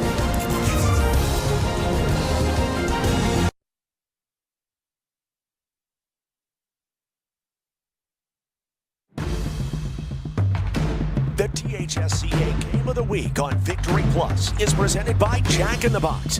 Get so much more at Jack in the Box. Ethan Portley, the 5'10", 210-pound junior, scoops it and scores it from 25 yards out. Portley's played a big role this season in the middle, filling in for Quee Beck. Beck had been a middle linebacker for this team. He's kind of moved to end, especially with his hamstring issue, and Portley paying off in a big way, and the door is now open for the defending state champs. Yeah, John, we talked about there's been a couple of mishandled shotgun snaps from Yancey on the other side, and then we get a mishandled snap from Colt on the PG side. So there's a lot of things, guys. It's pretty cool out today. Probably one of the coolest games weather-wise they've played in so far. As we talked about at the break, even wind can affect the snap at times. But I think a lot of it is these quarterbacks trying to see the defense and may not completely have their eye on the ball just ready. But that's been two big turnovers from each team on fumble snaps by the quarterback. Not only is it only 58 degrees right now, the wind coming out of the southeast at a good 25 miles an hour makes it feel like it's 50. And yeah, that can also, like you say, make the snap in this case come back at you a little bit faster than you were expecting. So what can Pleasant Grove do? Can they collect themselves? Yancey hasn't thrown a lot, just 4 attempts in this game. Throws it up the field, it's intercepted! Returning to the 30-yard line, Z. Purley. Purley makes his first pick of the year. Carthage, back-to-back takeaways, and the Bulldogs are booming in McKinney. Again, great pressure. Caleb Smith makes Colt just throw a ball he didn't want to throw. I mean, he kind of threw that up. There's a couple in the first series he just threw up deep. But, with Smith with the pressure, it was just an ill-advised throw right there. They got to settle down. They came out of halftime with a 17-7 lead, too relaxed maybe, and now they're really rattled. So they've got to stand right here. Hurley, the defensive end, dropping in and underneath on the zone blitz, and now the Bulldogs have a chance to take the advantage. Just a little over 2 minutes gone in the third quarter, starting with the ball at the 30-yard line after the back-to-back turnovers. And a handoff to KJ Edwards, the Texas A&M commit, fighting for extra yardage like he's Benny Smith or something, a 5-yard pickup. Yeah, great job. Surratt changed the play at the line of scrimmage. He had a power to the right and saw the ownership from the defense, came back and let KJ run back over to the left side. So again, they're letting him be the quarterback on the field. It's also the coach. You can just see it when you got a kid like that can see, defensively, he can get you in certain packages that you really need to get in. It's Kedron Smith holding his left shoulder here, the big-time defensive end for Pleasant Grove.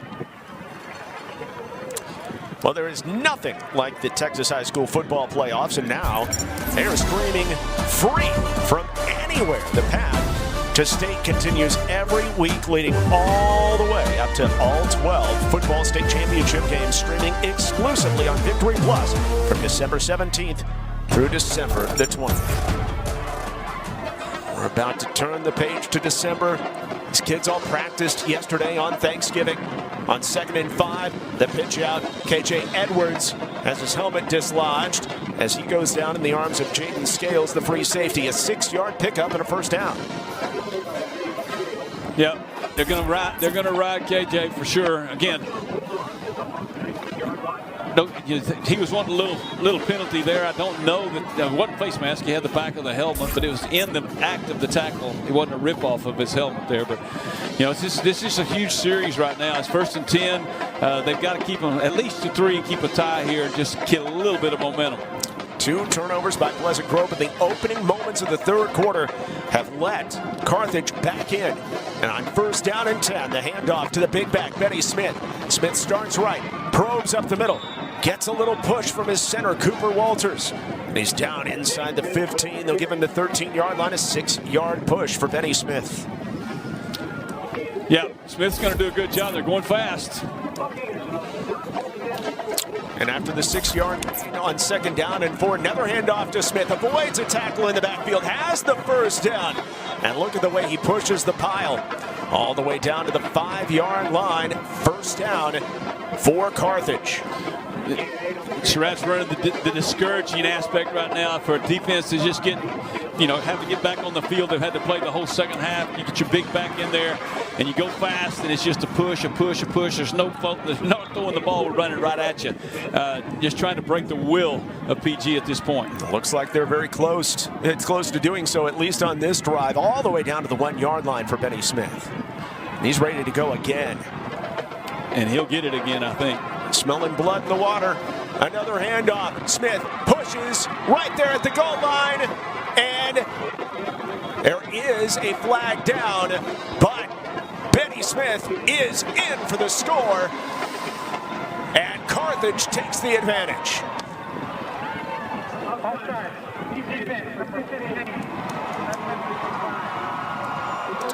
Touchdown number 14 on the ground this season for Benny Smith. Again, just full power football right there. You had the big turnover for the scoop and score. Then you had the interception with the ball back, and there was no finesse on that ball. When they got the ball on the 30, it was Benny Smith down your throat for about 6 plays, and so that's the tactic that Surratt really wanted to see his team come out and establish dominance right there, and they are. So we've got to. I'm sure Coach Gibson getting his kids over there going, hey, stop the bleeding. We're going to be okay. We got to get back in a rhythm like we were in. Hawks owned the first half, but Carthage has owned the first 3 minutes of the third quarter. And the number 1 team is back in front.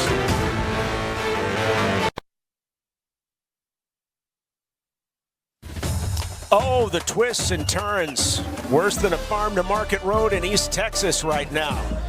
It's Carthage up by 4. We got a wild one between these two teams 2 years ago. Pleasant Grove had the lead in the second half when quarterback Akari Johnson scored on this draw. The Hawks up 28-14.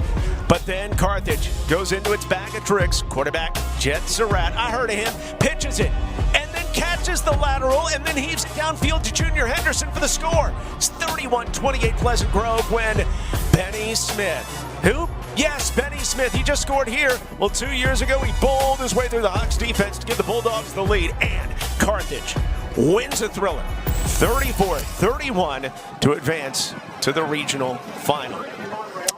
Just find a way. That's the way it works. When you've been in it that long, you never feel like you're out of it. So just keep finding a way.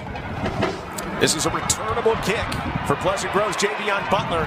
He's got 3 kick returns for scores this time, but he won't be let out the backside by Z Purley, and nor by Roston Reed for Carthage.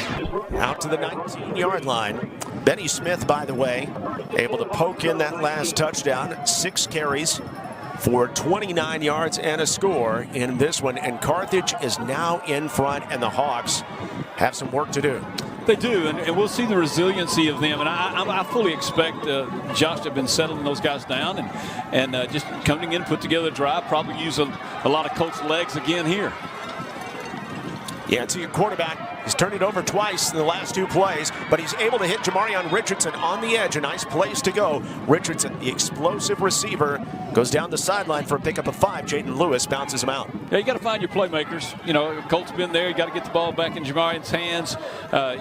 Obviously we know what can happen when Bells gets the ball. So they can't get away from the running game just because they've had a couple of big turnovers. So O-line's doing a great job. They just got to stay consistent. It's a long ball game. 2 for 6 for 19 yards for Colt Yancey, a guy who has set the single-season mark in Pleasant Grove history for passing yards this year. Almost 2,700. On 2nd and 5 on the counter handoff, Nick Bell skips his way for just a couple. Carson Crawford in on the stop. It'll be 3rd down and fairly short here. Yeah, you could tell that was a call play. If that were a read, Colt would have probably pulled that. The defensive end, left side fell hard down into the tackle. So that was just a pull and a called give there, I'm sure. But they're just settling down. Got short 3rd and 2. That's what they want to have. Move, get the chains, take care of your business. Don't get 3rd longs. Yancey and his team had a 10-point lead at the half. They're now down by 4, pointing everywhere like it's the Spider-Man meme.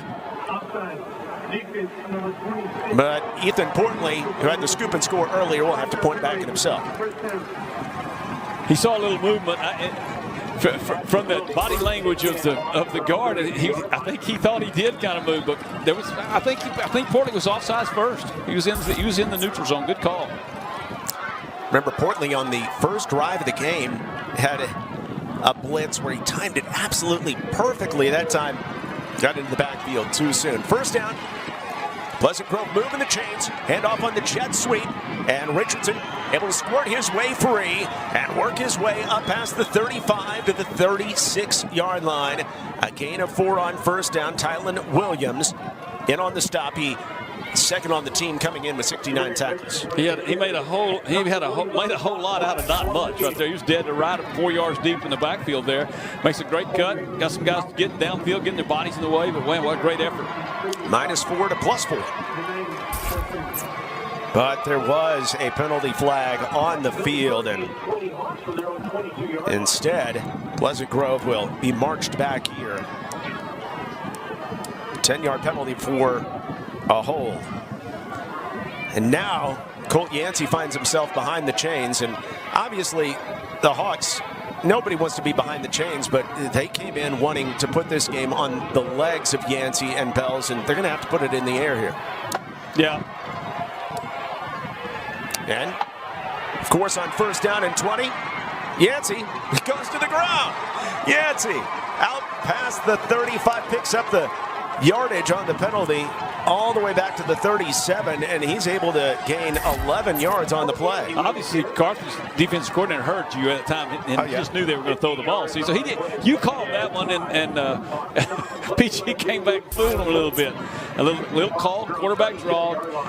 Colt did a great job holding his water there for a minute. And sometimes quarterbacks get going too fast. They don't give the pass look long enough. But he did a great job, timing perfect. Backers were out. Leads to a great play. So got him down now. 2nd and 5, back in manageable. Yeah, 15-yard gain on the play. Bells is the back, but instead Yancey sidearms it out, and Richardson playing both ways all night. Has the first down out to the 47 before he's bounced out by J.D. Edwards. Yeah, great RPO there. Coach does a great job getting the ball out fast to his number one guy.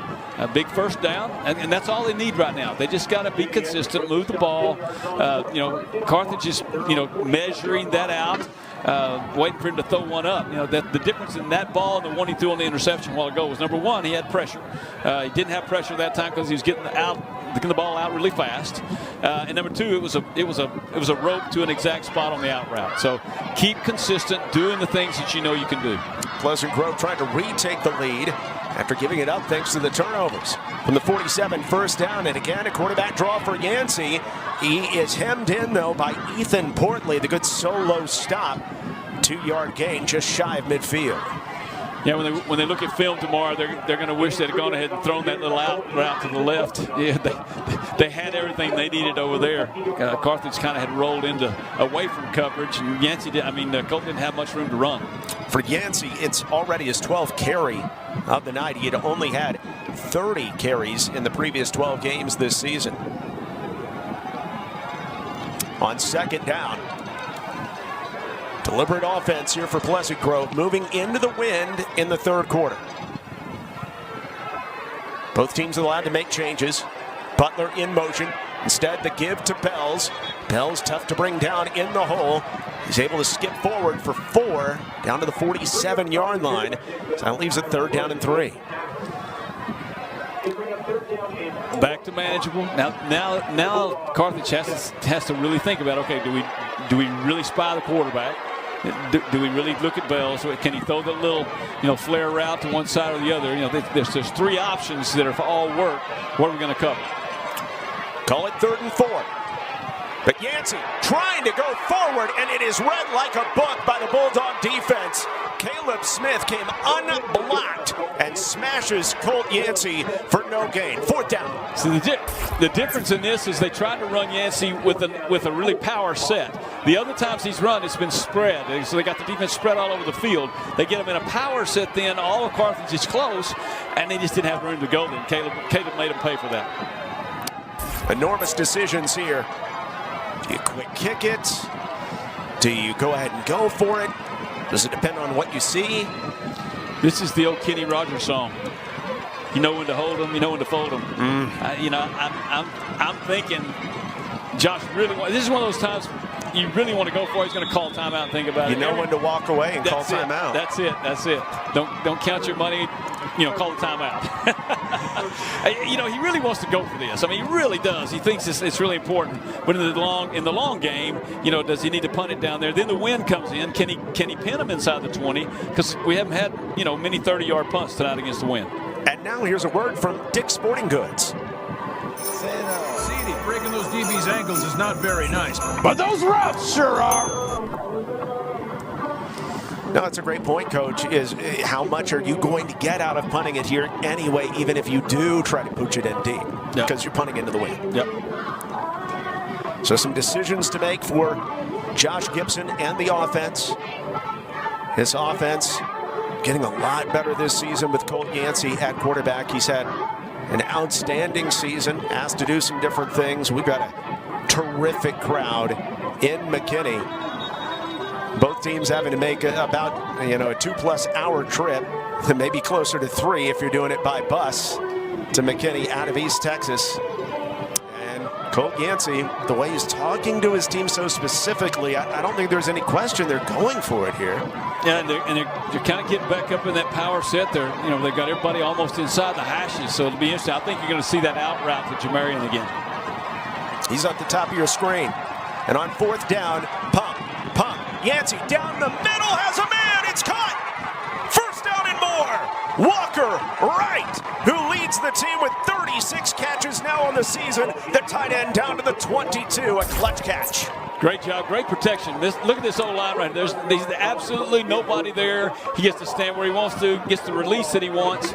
The corner and the safety all went with Jamarian. That opened up the middle of the field. Walker Wright's had a huge play off and another 25-yard rip there. And from the 22, bounding forward, Nick Bells rolls for almost 5 on 1st down.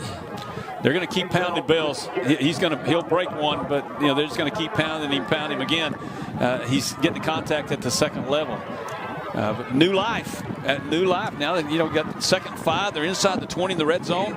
Just keep doing what you do. Carthage they're going to have to stiffen now. One of the best defenders for Carthage, Zay Owens, just lost his helmet, had to come out of the game. On 2nd and 5, they're running right there where he would have been, and Bell's driving forward. And there are those big quads they talked about. It'll be 1st and goal down at the 8. Yeah, again, he's running behind that big offensive line. Does a great job kicking out there. Just keeps his feet moving, A lot of movement, and this is going to be on Pleasant Grove.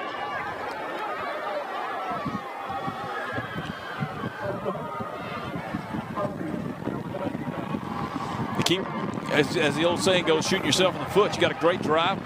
You're in front of the chains, and not necessarily that you're behind the chains, but you see that big lean. Hey, when you weigh 340, you're going to see those leans every time. I think there's going to be a run. What do you think, Coach? I think so. Yeah, I think so. KJ Greer, though, an outstanding left tackle. He's a Ouachita Baptist commit, and Josh Gibson says he's just a shining light on the team, one of the best kids on the team. They've got a ton of great kids. So it's 1st and goal from the 13. Pleasant Grove trying to retake the lead. Draw handoff.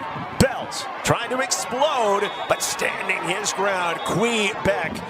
He may be playing on, 1.5 hamstrings, but he is a whole player. He likes it now. The helmet didn't come off that time like he ripped his helmet off the first time, but that's where he was again. But he's fired up now. 2nd goal. Quee Beck, defensive MVP of the state championship game last year, a tone setter at defensive end this season for Carthage. No gains, 2nd and goal. And again, by the way, Zay Owens lost his helmet. He has to leave the field for one play. Here comes Quee Beck. Getting rid of it is Yancey, and it's dropped. Nick Bells could not bring it in. Nice job by Yancey to make the blow glancing from Quee Beck. It's 3rd down and goal. Yeah, Yancey did a great job, just staying out of that tackle and gave his team a chance. Okay, great strength there as that big kid looked downfield, brought his eyes back to his hot route, and then just didn't make the catch. I don't know how much they got out of it. The 3rd and goal here. Colt Yancey had completed 3 straight, including the 25-yarder on 4th down before that incompletion. I'm just really surprised we haven't got the ball in Jamarion's hand. I keep looking for where he is. Well, on 3rd down, play action. Yancey retreating off his back foot to the end zone. Jump ball and incomplete. A true jump ball intended for Landon Fincher in double, almost triple coverage. It's 4th down. The problem with that jump ball is Fincher is a couple inches shorter than the 2 guys you're jumping with. I'm not sure that's the best way you want to do that. But again, it's great pressure. It went on ththose balls that Colt has to throw up. It's when he has that great pressure. When he doesn't have pressure and time to step up, he does a great job. This is a 30-yarder. It was a 29-yarder that Silas Yao was able to make earlier in the game, and this one splits the uprights. So it's not 6, but Pleasant Grove is able to score on that drive. A good grinding drive against a very tough defense to get some points for Pleasant Grove. Yeah, and they had a couple of 4th downs. Yeah, a couple of penalties that hurt them there, but it made them longer 1st downs. But they proved to themselves, hey, if we get back to the basics, we don't have to have the big play. Just grind it away. We've got a quarterback that can run. We can throw those flare routes. We can hit bells for 4, 5, 6. We'll break one eventually. They should have a lot of confidence, And again, when you look at Carthage defensively, they had 2 huge plays, went up, and the kind of the bend but don't break mentality right there. They bent Liddle, gave up 3, didn't give up the score. I'm sure Surratt's, hey, that's good. Let's keep it up. If we score touchdowns and they score field goals, we're going to beat them. So Carthage able to, like you say, make another good defensive play on a drive, this time making it 3 instead of 6. Now the kickoff into the wind by Pleasant Grove. Solomon is the kickoff man and looks to kick it off deep. It's going to find a dead spot and kick up right at the 20. Bringing it in and somehow staying inbounds up the sideline, Jace Harris, before he's finally turned away. So let's look at how Carthage got back into this. Again, Pleasant Grove led by 10 at the half. Yeah, obviously the fumble, if we can't pick it up, we're going to try to fall on it. The big scoop and score just gets them completely back in the ball game. And the next series, going to throw it just kind of, again, great pressure by Smith, and then we just throw it up again into double coverage. So that's the first 2 series of the second half. And then the Bull, he's going to just keep going. I think that was the 3rd time in a row they just powered the ball inside. Really kind of try to demoralize the defensive set. So that's how they got back in it. And now we've got a pretty close game. Pleasant Grove came back, kicked the field goal. So we're close, but now we'll see how the defense holds now. And he's got the wind with him at his back, so we may see him try to air it out now. Been some big momentum swings, and Surratt back to pass, a little backside pressure, wings it underneath, a tip ball, and it is caught at the 32-yard line. Jaden Jeffress comes up limping, favoring that left side. Yeah, got a little hamstring, looks like. Yeah. Went up high, maybe a cramp. He's going to have to come out. He's holding his hammy. Even on this 58-degree day, he's going to try to work it out. 5-yard gain on the play. Again, he's pointing. He wants him to turn and go up at field general point. Great catch. That's an NFL catch. Got both feet in. 2nd down and 5. Deep back KJ Edwards approaching 100 yards on the ground again tonight. And he'll get the call. Cuts it back. And team rallies to the football. Pleasant Grove in there on the stop. Buck Anderson leading the charge. And about a 2-yard gain. It is shy of the 1st down. 3rd down on the way. Yep. Again, Jeff was able to change the play, get him into a package they wanted. 3rd down 3. Toss out to Edwards. Edwards has space. Throw and tackle. Down the sideline. Stiff arm. And inside the 35 to the 34. KJ Edwards shot out of a cannon. Jaden Brown saves a touchdown. Watch the replay. Watch the kick out block. Here it comes right here. Kick him right out, tight end. And man, once you do that, you give Edwards a chance to run like that. It's going to be hard to stop. Great kick out on that defensive end. And right back to play. They want to go quick. But on the handoff to Edwards, he is turned away after a 1-yard gain to the 31. Still going quick. Surratt thinks he's got something here against PG, just going fast with him. But he won't be able to snap the football before the end of the third quarter. But it is a defensive-minded third for Carthage. Turning Pleasant Grove over not once, but twice, leading to 14 points and the lead for the defending champ Bulldogs. But Pleasant Grove lingers, only down by 1. A classic brewing in McKinney in the fourth quarter is next.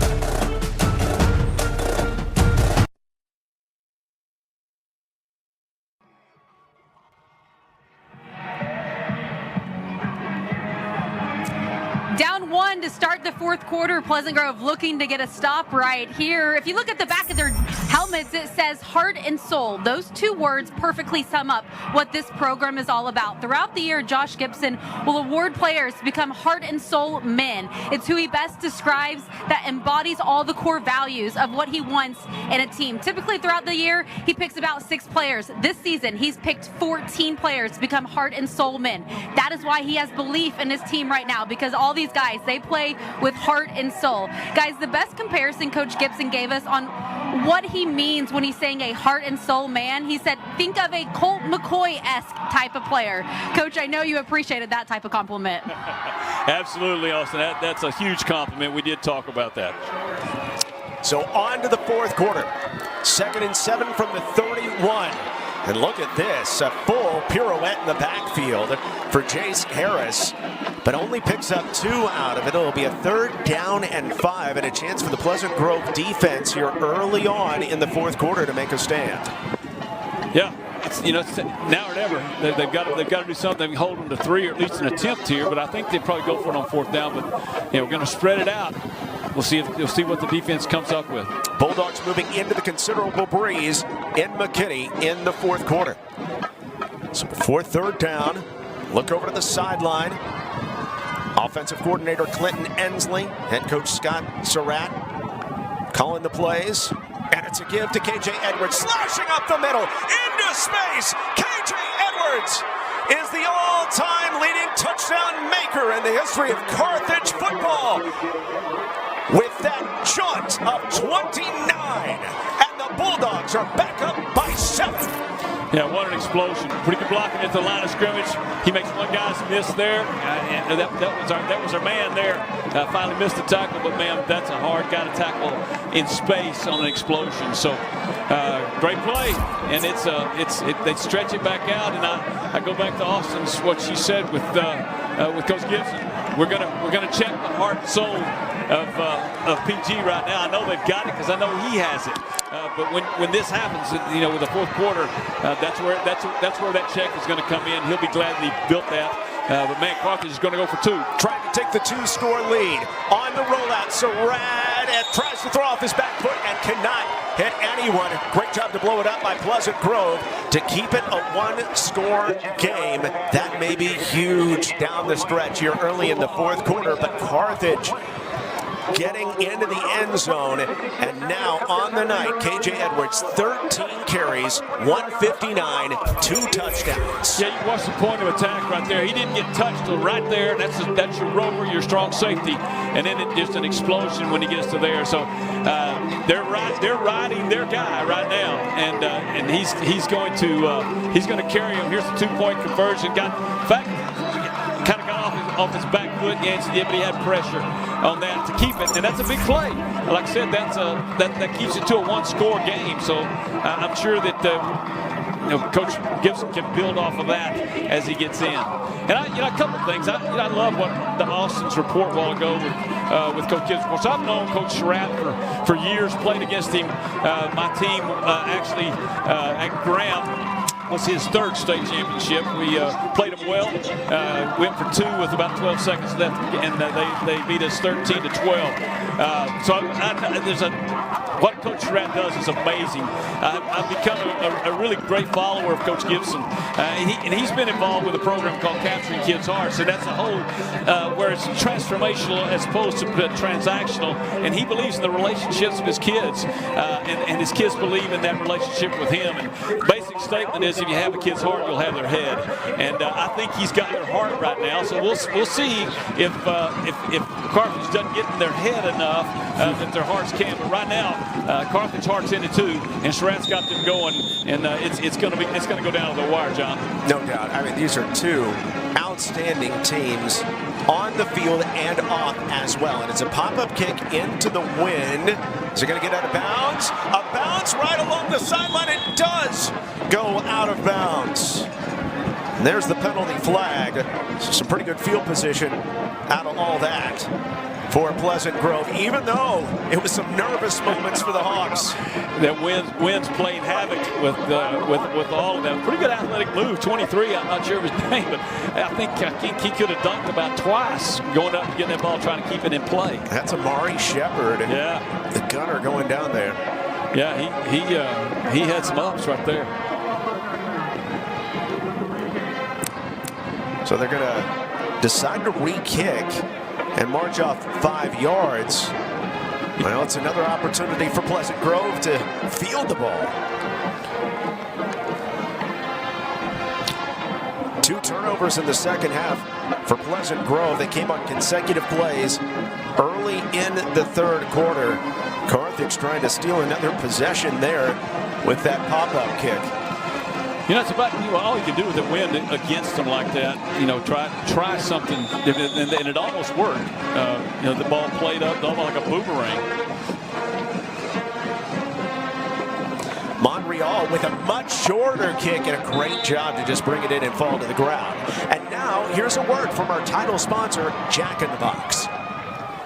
The best rated burger in fast food with more beef than a Big Mac. Keep up, Ronald. Welcome to Jack in the Box. John Liddle, Brad McCoy, Austin Ivan, and the whole crew. McKinney, Texas is the spot. 2 East Texas rivals. Maybe the best rivalry in East Texas going right now. And it is a 7-point game. All we could want. Pleasant Grove has never beaten Carthage. The Bulldogs are a 10-time state champion, including the defending champion of 4A2. And to even reach the regional final, you got to get past the defending champs. Colt Yancey, the first-year starting quarterback of Pleasant Grove, trying to come up with a game-tying drive. Starting at his own 46. Great field position. Flag comes down, throws upfield into coverage. It is caught, but I think it's coming back. The game down to the 38-yard line to Landon Fincher, but let's look at the flag. Yeah, Bell was a little outmatched with that linebacker then, and tried his best, but got a hold on the backs, and that one's kind of come back.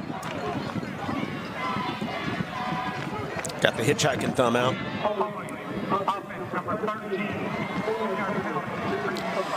And just mistakes right there. I mean, he's trying hard, but he's got to step up in the hole, meet him faster. But Pleasant Grove just can't make those kind of mistakes. Between the turnovers, and here's the hole, as you see it, and you can see Bell really stepping up, but he gets beat, and then he holds to come back. And so that's just a hard play. Going to have to go low on that and get in the line of scrimmage. Takes away maybe the best throw of the game, by the way, by Yancey. So here's 1st and 20. Yancey again, pursued from behind and sacked. Here comes Beck, who has taken over in this second half. The sack by Beck back to the 31. Yeah, athleticism is really coming over right now. Not that Colt's not, but you know he can't. He's trying to start from a dead stop, and you know you got full speed there. Just tough. Again, momentum is such a huge thing. When you get in a game like this and you get the lead and the lead gets taken away from you, now you put yourself in a 2nd and 25. I'm telling you, we don't have many 2nd and 25 plays. Second sack of the year for Beck, and what a time for it. And speaking of momentum, movement, it's going to be a 2nd and 30, Coach. Yeah, when the waterfall hits, it kind of starts breaking. they're just kind of, and there's not a 2nd and 30 play. You got to run a draw screen. You got to do something, get part of it back, and just get a punt down. You got the wind, and let your defense go try to turn the tide of the game right now. So you don't want to get it all. Colts hadn't had much success throwing deep balls tonight, so I wouldn't try that. I just get a little back on 2nd and 3rd downs, punt the ball, and try to play great defense. Yancey sets up the screen left side. A move made by Browning, and Browning is pursued and then pulled backward by the very physical Carson Crawford. Not much on the play, a gain of only 1. When you talk about Carthage, when you talk about defense, you talk about speed. Even at their defensive end positions, but especially in their secondary, those guys can flat run. And so you get a screen, you think, hey, I got them. And then all of a sudden the guys in the backside are already there, and you can't come back to the middle of the field. So super speed for Coach Surratt and what he has on the field right now. I think 3 of the 4 are going to be college commits. Not a misprint, 3rd and 29. Handoff to Richardson.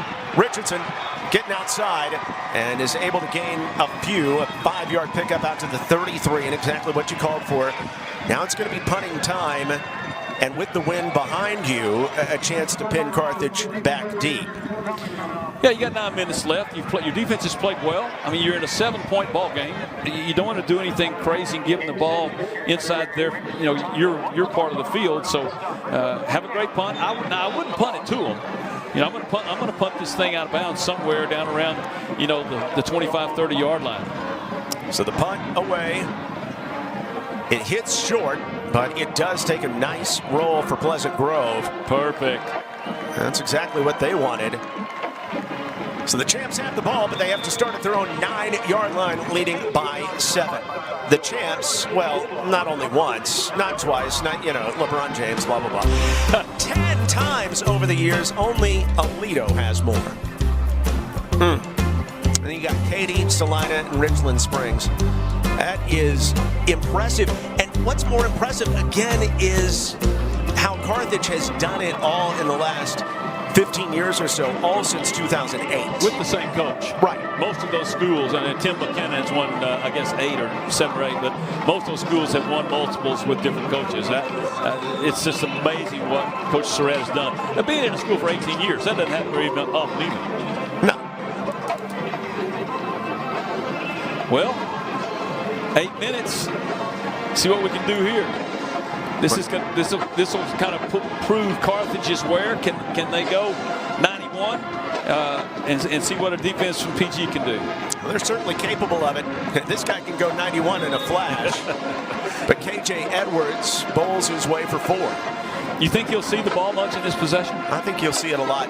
That's only his 14th carry, make it 15 now. I mean, his legs are going to be relatively fresh. It's not like he's carried it 30 times. Right. Yeah, I think you'll get a full dose of him on this and try to run the clock, get down and get a score. Extra blocking tight end in there, wearing number 90, Caden Gordon, a freshman. Jeff's doing a good job reading defense. He's calling out his signals to his people. 2nd down and 5. Again, Edwards starts inside, bounces out right. Able to make it out of a tackle, and that second effort out past the 20-yard line, and a 1st down on the gain of 7 to the 21-yard line for KJ Edwards.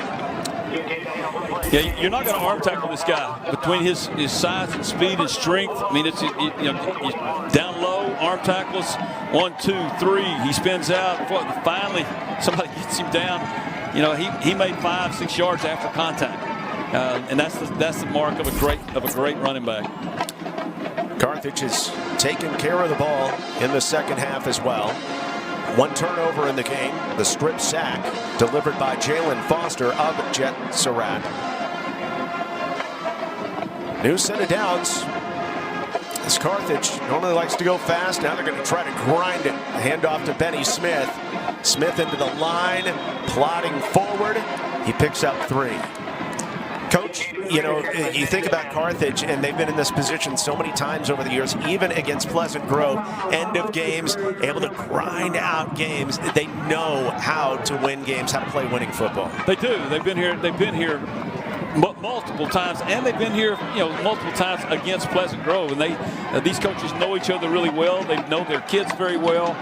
They know their strengths. And right now, with 7 minutes left in the game, these teams, Carthage is going to play to their strengths. You're not going to see anything tricky. You're going to see a great, savvy quarterback, a coach's kid that's going to get them in the right formation, and you're going to see those two running backs own the game. The running back right now is Edwards. Toss left, and it's played really well. Getting in there, Jalen Foster to turn him inside, and only out to near the 25-yard line for Edwards. So it's going to leave a third down here for Carthage, third and about 6 yards. Yeah, so you got a big question. Do you want to try to throw the ball here, or what's your key? I think if you're the defense, you're thinking they don't really want to do that. You got a chance to really pin your ears back and run blitz, so to speak, and cover every gap. We'll see what kind of chances are the gamble that Surratt wants to take here if he wants to throw a really high yield possession route. Huge third down and 6 from the 25. Surratt throws it underneath. Edwards in space. He loves to be here, trying to gain the first down yardage, but he is shy of the first down. He needed every bit of the 31. He is a yard shy. It is 4th and 1 from the 30. Big decision. Surratt knows he's got the people that can go, that can go, but from the 30. Do you dare? Great blocking out on the edge, and this is just a run play. I mean, all this is just a wide sweep, run play. You get up, don't tackle with your arms. Offense is out there, trying to get Pleasant Grove to jump offside by putting Crawford under center, and now Surratt races under center. Play clock, maneuvering down, and they do hand it off. It's a first down. What a play. Jaden Jeffers, a 5-yard carry, and Jet Surratt, a wizard at running this offense for Carthage. All that to get to that. Right. I'm telling you that, of course, you're going fast now, keeping it back up, but all that was choreographed to get to that point. Edwards slips, runs into his own man. 5-yard gain for KJ Edwards as he makes his way toward 2 bills tonight. He may end up getting there. KJ Greer, the big left tackle, normally is in there to play a nose guard spot right now for Pleasant Grove. If you go back and think about that 4th down play, they faked the quarter, they faked this. If you go and look at PG's defense, they were all standing up. They got it because they knew they were just trying to draw us offside. They completely lost their edge when the actual play comes. So that's perfectly choreographed by Surratt and his team. Offensive genius, for sure. 4-yard gain on first, 2nd and 6 from the 40. 5 minutes left. 4 minutes have been drained on this drive. Benny Smith shifting those feet. And Smith always falling forward. Only a gain of 2.5. It leaves a 3rd down and 4. Man, what a 1-2 punch that you can take. Your A&M commit out that's is all everything, and bring that guy in who doesn't quite have the speed, but man, got the punch, and so you don't lose much by bringing Benny in. And I'm telling you, that's just most teams don't have that luxury, especially in a game like this where you got the ball with 8 minutes left. You've taken 4 off the clock. You got 3rd and 4. You're staying with your process and just trying to wear your defense down. Got both of the backs in there now in an I formation on 3rd down and 4. And the pitch out to Edwards. Edwards flag down. He has the first down, but this is coming back for a hold. And this may be huge to open up the door for a Hawks comeback. Yeah, it's at the point of attack, and if we replay it, you'll see the hold on the left side of the offense, and just grabs his arm and shoulder pads to give KJ a chance to get around the edge. Very obvious, easy to call on that. So a little stops. You can see this right here, right at the top of your screen. Number 11 just grabs and turns him right there. Not much, but enough to get the flag because it's at the point of attack. So yeah, it may have stopped the bleeding a little bit here. Now you got 3rd and 14.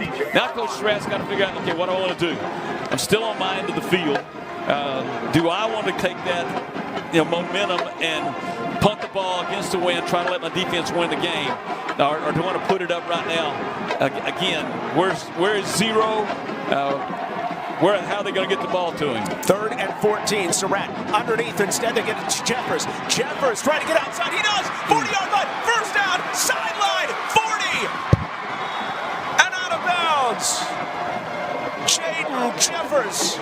Everybody's looking at 0 and White and 15. The tight end, Jaden Jeffers. Yeah, you just knew the screen was coming right there with 0, and it was on the other side. Missed tackle right there. And then bad angles on everybody else. Of course, he's pretty fast. But, man, that may have very well been the ball game right there. Jaden Jeffers leads the team in touchdown grabs this season. An underrated player who plays a huge role for this Carthage team. Ball down to the 29, 3.5 left. They've already drained 6 minutes on this drive. And up by 7, trying to put it away. Smith churning. And Benny Smith up yards down to the 22, 7 on the pickup.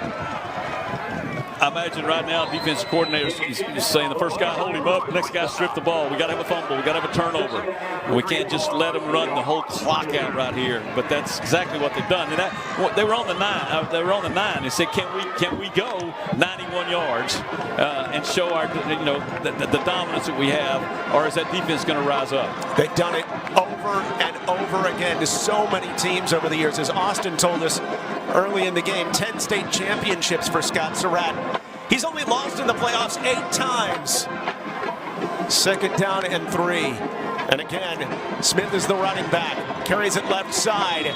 Through a tackle. And he has the first down right for that 3-yard pickup down to the 19. Brought down by Buck Anderson. And that precious time is going to roll down toward the 2-minute timeout. Yeah, Pleasant Grove's got 2 timeouts left and the 2-minute timeout, so they really can't afford to give up another first down. 10 state championships for Scott Surratt in his 18 years, and only 8 losses in the playoffs. You know, as you would say, some of those kids don't know how to lose. They've never been in that situation. Surratt trying to decide whether to snap this thing or not, and he doesn't have to, because it was perfect to the 40-second play clock, or the shot clock as they call it in Carthage. Helped them drain 35 seconds down to the 2-minute timeout. Carthage again on the verge of knocking off the Pleasant Grove Hawks for the 9th time all time.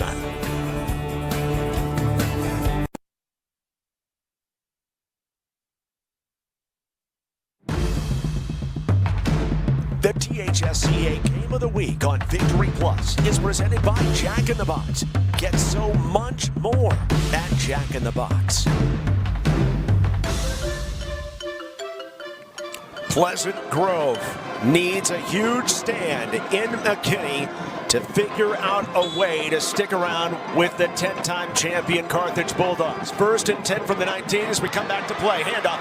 Edwards put him away. High stepping for his 3rd tonight. And assuring the Bulldogs of a spot in the regional finals. What a performance by the Texas A&M commit. Yeah, you just can't let this guy go in space. Point of attack, there's 1, 2, no arm tackles. Good blocking downfield by his buddy. I was just fixing to say for the play, they just can't allow another first down with the time the way it is. But they did. No, they allowed a touchdown instead. And this Carthage team down by 10 at the half, held to 7 points in the first half, has exploded for 27 points in the second half. And KJ Edwards is having a game, but what else is new? Quite a running back. But you got teammates around him that are playing really well, and coaches that are putting him in the right position again to do the thing, and then just the pedigree. I mean, they expect to win. One of the things that our teams used to say when we were playing was every day expect to win, play to win, and I promise you, these guys every time they walk on the field they expect to win, play to win. I think PG expected to win tonight. I think they had themselves convinced they could beat these guys tonight. But at a point, you get your will taken away from you, and turnovers and big penalties at the wrong time are what turn the wheel over of these kind of games. I don't know if you have to play flawlessly against Carthage to win, but it has to be pretty darn close to it. And the big mistakes in the second half appear to have done in Pleasant Grove tonight. Yeah, our main goal when I was coaching was make sure you kick the ball at the end of every series. Mm-hmm. And punts are fine. But after every series, kick the ball. You cannot throw it. You cannot turn it over. And so I think those are, as you said, John, those are the things. You don't have to play flawless. You can punt the ball 5, 6, 7, 8 times, but you can't throw it to them. Those 2 turnovers right at the beginning of the third quarter, turning this game around in a huge way. And then Carthage's talent taking over with a 7+ minute drive, 91 yards in length, capped off by the 19-yard touchdown run by KJ Edwards. And before the trick play can be run, very smart by Carthage to go ahead and spend one of their timeouts. Either that or we got a false start. I think we got a false start again. We had the play set up, and somebody jumped off.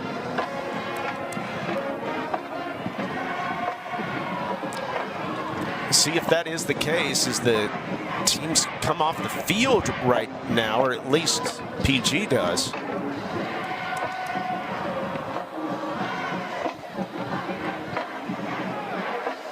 He's not sure what he's going to call right now either. Bated breath. Oh, the ball had not been ready for play, so no penalty.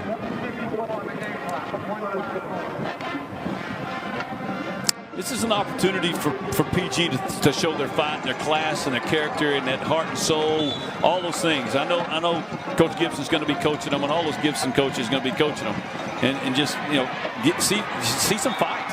Yeah, see what you can do. Steps up and runs right into Zay Owens, who has led the team in tackles for loss, sacks, and pressures this season. He and Quebec combined on the sack and the narrow loss. I tell you what, Quebec's a player. His motor may be running too fast at times, but he is a player. Yancey trying to lead the comeback, directing traffic, looking upfield. Instead, runs out of bounds. That stops the clock. $1:23 to play in McKinney. And Pleasant Grove, 2 timeouts left, down by 14 to the defending champs. Well, coaches, nobody's giving up. Yancey's he's trying to direct traffic out there. He's pointing deep, and they just have to kind of make a play. It's something to give him a little life. Fake handoff to Richardson. Instead, it's going to be a carry by Yancey, and it is sniffed out by Carson Crawford, one of the most disruptive defenders in East Texas. A loss back to the 40. Yeah, it's like the Sharks now. There's blood in the water. You know how that it's a feeding frenzy, and that's where Carthage is right now. They feel it. They fought back. It was a tough first half for them, but they came back in, made some great plays, and now it's just every one of them are athletes, so they're making great plays, just like you're going to see here. They're not biting on the jet sweep fakes. They're not going anywhere. They're staying in their lane. They're staying in their responsibilities, covering who they need to cover, and they're just feeling it right now. I think both of these teams thought if they could get by tonight, they could at least get to Dallas. That's what they're looking at. I know there's some other teams coming. I know Brock is playing really well. Of course, I'm a little partial to the Graham boys, and I hope they'd love to see them get another chance. This was a game of 1 and 2 all year long, and it's kind of that matchup has not disappointed anyone. Pleasant Grove proving, I think, in the first half when they're playing well, when they're staying ahead of the chains, when they're playing within themselves, there was no question they could have beaten Carthage today. It looked like it might be their day through the first 24 minutes. But then the Bulldogs' lore took over. On fourth down, here comes the heat. Getting rid of it for the game, it's intercepted! J.D. Edwards, off and romping. The younger brother of KJ returns it to the 30 and seals it for the Carthage Bulldogs. Another win over their rivals from Texarkana. Yeah, I sure hate this for Colt Yancey. I mean, he's thrown 3 picks tonight, and they've been ugly picks. But you know, he's just been harassed and under pressure in every throw. He's just trying to make something happen, and you know, it's just been a tough night for him. I hate that he goes out on this. And he's played awesome, and he's a team leader for them. And this will be something he just knows he has to get over that. I mean, Dad being a coach, and that'll help him. And he is loved by this team, and he's a leader on this team. But I'll tell you what, the pressure that Carthage defense has put on him tonight, and the way the secondaries responded to balls in the air, have really been a tough night on a quarterback. And it's tough to go up against Carthage with the type of talent they have defensively. Man, what fight by Pleasant Grove tonight on both sides of the ball. But at some point, Carthage, you could just put their picture and Scott Surratt's picture next to the word inevitable in the dictionary, because it just seems like every year the Bulldogs are there at the end. They are, and you know, there's about 100 little kids like that kid right there that are sitting in the stands watching this, and knowing, you know, 6 years from now it's going to be my turn, and that they just grow up believing it and seeing it and understanding it, and once that machine starts, it's hard to go down. Like I said earlier in the game, the community support, the administrative support, the money they poured into the program, the facilities that they've built, everything points to just a program that just survives year after year at the top of the game. Pleasant Grove is in that world too, but just haven't been able to get over the big hump called the Carthage Bulldogs. A scare put into the Bulldogs, down by 10 points at the half. But just like how they rallied from down double digits to Pleasant Grove 2 seasons ago, they do it again. Scott Surratt's team advances. Coach Darby, the defensive coordinator for Pleasant Grove, congratulating Scott Surratt on another well-executed game and a win here in McKinney over Pleasant Grove by a final of 34-20, and the Bulldogs moved to 13-0. Yeah, 2 quality programs. You know, East Texas has produced so many great teams, great state champions through the years. A lot of it is just when you. I was in the West Texas, and I know once you got to the semifinals and the finals, you were going to hit great speed every time. And coaches do a great job. I love that. I love the wives that are that involved, and believe me, on both sides, coaches' wives that are playing a big role in that for their husbands in the wins and the losses. It's a family deal, and I promise you, Pleasant Grove will rally those kids. You know, they'll bring them back. They love them. They've got their heart. It was really hard. It'll be a sting. This happened last year to them the same way. But then a bunch of these kids went back and played baseball last year and go to the state championship in baseball. So it's not just football. It'll carry over to the halls. You know, these teams are an epitome of what their school looks like. The discipline of what they do. Their principals love their teams to win. Their superintendents love their teams to win because it affects the whole general population of their school. So, man, I'm proud of both these teams. Wish Carthage the best of luck as they continue, and thankful there's guys like Josh Gibson that are coaching kids in our world. A gutsy, grinding, come-from-behind win for the 10-time state champs, taking down Pleasant Grove 34-20. Post-game coverage coming up, including interviews from McKinney